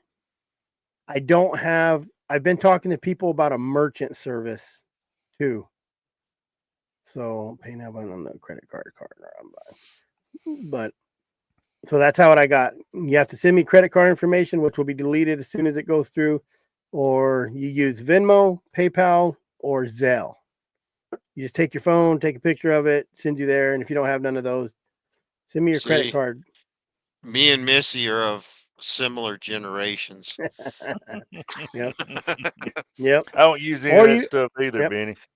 Or you can text me your info, your credit card stuff, and I can actually run it. It's kind of cool. I can take my phone, go to my bank, put accept credit card and hold the chip to my phone, and it reads it. Kind of cool. But I think So, ultimately, I think that if dog hunting of any form is going to be salvaged, it's got to start with Colorado. And Colorado, for now, is behind us. For now, I didn't, not forever, because they're going to come back around. But the next fight right now is Arizona, and they've got their sights set on somewhere else too. I mean, look at New Mexico's got a liberal lion season where you can kill 2 lions a year. It wasn't always that way, and it won't, and that'll change, and it won't be that way again sometimes. But even Texas, where the lions seem to be, I don't guess you can't get rid of all the lions in Texas, but a bunch of them come across the border from Mexico down there. And so they've got a never ending supply gravitating in. But there was talk in the last couple of years about trying to do something with the lions in Texas. And Texas is a completely different atmosphere. But my point is, they're going after hunting and dog hunting first everywhere. yeah. Well, aren't they kind of going after lions in Texas, right? That's what Cody said. Well, yeah, they they've protected mentioned them a coming little after. bit. they've tried Mm-hmm. a little bit, but I mean, Texas has never regulated lions, and they've never even come close to running short on lions. Yeah, you just don't think of. I never thought of Texas as being like that great of lions, like a whole bunch of lions.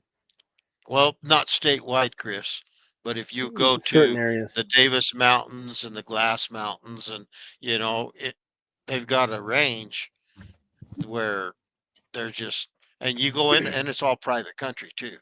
So I've hunted some of that country, and it's awesome country, but all you got to do is get on Facebook and go to Breck Bean and watch theirs. What's the name of their guide service? But I can't you remember. find those guys and look at the country they're hunting. It's just the same stuff that Holly Moore was showing us with her dad's hunts. You know, Yeah. it's the exact same stuff, and there's nothing easy about it. No, there is not. I just had to. The good thing about doing your website when you build your own, like Missy just texted me, and I forgot to put amount on the credit card thing, so I just added amount to it. I will get with the times and find a pay now button to where you just. Yeah, I know. it's called I've called. retro. Yeah, just send me a check, PO Box 1734, and I'll get it going. Don't matter Hey, to I me. still carry a checkbook in my pickup. I have one in my backpack just in case I need to write a check. But So I don't well, have any guys. money, so I ain't got to worry about it. Well, it's been 2 hours. I think we talked it out. Join an organization. That's all I can say. And remember, it's a war, and it's just now starting. It is in Arizona. It is just now starting, and we kind of had the jump because I knew they were. We all knew they were coming to Arizona after they've done with. And thank goodness they didn't win, man. They'd have heads this big, and they would have came after us harder, I think. Well, they would plow through all the western states, and then they'd come out east. Yeah. They're still gonna. they're going to. They're trying. Well, I they've gotta think keep. changed. I think Benny said it best. There's money in these competition world of these coon hunts, and that's what they're scared of Mhm. You That's know, fact. because they are look at what they've somewhat done in organized. Wisconsin. You used to be able to go hunting in Wisconsin all summer long for bears. They had a pursuit where people would send their dogs down there and train them and train them and train them. They did away with that. And that's no big deal. It's just one step. It's the first step. But they've got their eyes set on the rest of the steps too. Don't anybody kid yourself. Yep.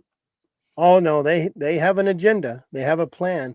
They have a plan A, B, C, D, E, and F. Yeah, that's true. and they'll just keep going. We just got to keep the high ground. Just got to keep the eyes on them, and got to keep sharing and watch what we do. Speaking of And sharing, I think, Chris, when we go to earn your spurs this year, Yeah. I think we ought to be, when we sit people down at the table and talk to them, we ought to ask them about that very stuff. Mm-hmm. That's the Casey, plan. That's a ranching community. Yeah. Mhm. Yep. Casey had sent me a message the other day, Benny. He said they had some coons up there, so I sent him a picture of what they actually look like. Those are monkeys, Hey, man. so Jeremy, I don't remember what I don't remember what it was, what page it was. Somebody was talking about. Let me get there real fast. Oh, Jeff Allen just shared a picture of a big old lion. Oh, it is a big lion. I know about that lion. I'll talk to you about that lion later. My son actually checked it in. Oh, this is about somebody showed a picture of an aluminum pot, and everybody said, don't you dare cook in that. It's not made for cooking, it'll kill you. And I said the Cajuns and the coon asses cooking them every single day. And so we going down this deal, and everybody wants to know what the hell's a coon ass. What's the difference between a Cajun and a coon ass? So tell us, from Well, Louisiana. all right, you got the bottom of the boot, all right, like below I-10. All right, Uh-huh. coon ass is back towards Texas. Cajun is back towards Louisiana. I mean, Mississippi. I'm sorry. But socially, they're different people. Yeah. But What makes a essentially, they coon are ass? the same. Everybody knows. I think everybody knows a Cajun. They can hear it they can hear that French in their voice. But what's different? What makes a coon ass a coon ass? Well, anybody that lives below I-10 is what we call them, because they call us, South Arkansas. Well, I did say, well, all you got to do is go to Louisiana, and if you call a Cajun a coon ass or a coon ass a Cajun, they'll straighten you out right now. Yeah, you'll figure it out pretty quick. That's a fact. But no, I guess that's just one coon last rabbit ass, hole for the evening. a true coon ass, in my opinion, they're like a billy goat. They'll eat anything once. Well, that says Hell, a maybe, lot compared to those maybe I'm a Cajuns. coon. Maybe I'm a coon ass. Well, the Cajuns, that's where all the good food comes from. Oh boy, it is. Yeah. It is. And if it ain't in a Magnolite, they just about ain't gonna eat it. 100% aluminum. Either but they don't aluminum, use either a Magnolite or cast iron. I'm a cast iron guy. But they don't use. You look at them, and in those Magnolites, they do not use anything other than wood. They don't scratch them and carry on. We've got some that are pitted. Yeah, from so much use. But oh my gosh, woo. I got Good a 13 quart that gets used pretty regular. I think my kids, I hope they did, ordered me a 10-gallon Carolina cooker, cast iron 10-gallon cauldron. So with that, you can make 10 gallons of jambalaya and serve Mhm. 100 people. But you can't get just any meat. You got to get the right meat. And I don't know. I have not found outside of Louisiana where to find temple meat. I know Jeremy needs to bring some because I'm going to bring it. What's that? What'd you say, Benny? Temple. The temple meat. Yeah. Off of the face and the head off of the pig, right in. Jawbone, the cheek muscle. Jowls. Yeah. Uh-huh. Yep. I got one. I got a fresh one I could bring. Yeah, but it takes It takes 10 pounds for that 10-gallon. Yep. 10 pounds of temple meat, 10 pounds of sausage, and 10 pounds of boneless, skinless chicken thighs. It's Yeah. important. They Well, don't use chicken breast down here. I No. do because that's what my wife buys. But if you're eating true Cajun food, it's chicken thigh. Yeah. I think we All need to dark whoop meat. something up. I'll bring it this August. We'll have to whoop something up. Figure it out. Well, if you get enough people, I've got a 75-gallon cast iron. Oh, yeah, I seen those. I didn't think I was going to We need took a one wee that little big. batch in the bottom of it. Mm-hmm. Yep. I got a You could 55-gallon lose. stainless steel drum I can use. You can lose that 10 gallons of jambalaya in the bottom of mine. Have to crawl down in there to stir it. Yeah.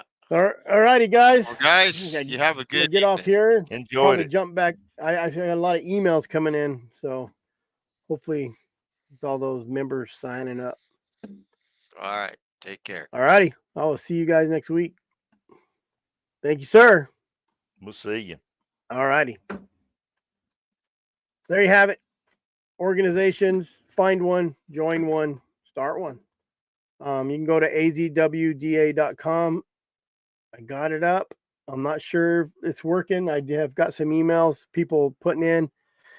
It's going to be a trial and error. So if you have any problems, just email me, azwda@outlook.com. Let me see if I have it here. Here we go. That's the email to email it. So if you forget it, go back to YouTube, watch this video, azwda@outlook.com. Send me an email. Find me on Facebook, Arizona Working Dog Alliance on Facebook, Instagram. Got to put all that stuff on my website. I'm still building the website. The Hound Rendezvous is getting built. We're trying to get a truck built to give away there. If you join a membership in the Arizona Working Dog Alliance, you're going to be put in a chance to win a TT25. So jump on, join. Every $50 you donate, you get another entry. So we got coldstrikegear.com is donating the collar. So there you have it. I am going to go work on the website. So always remember, guys, keep your powder dry and stay safe out there.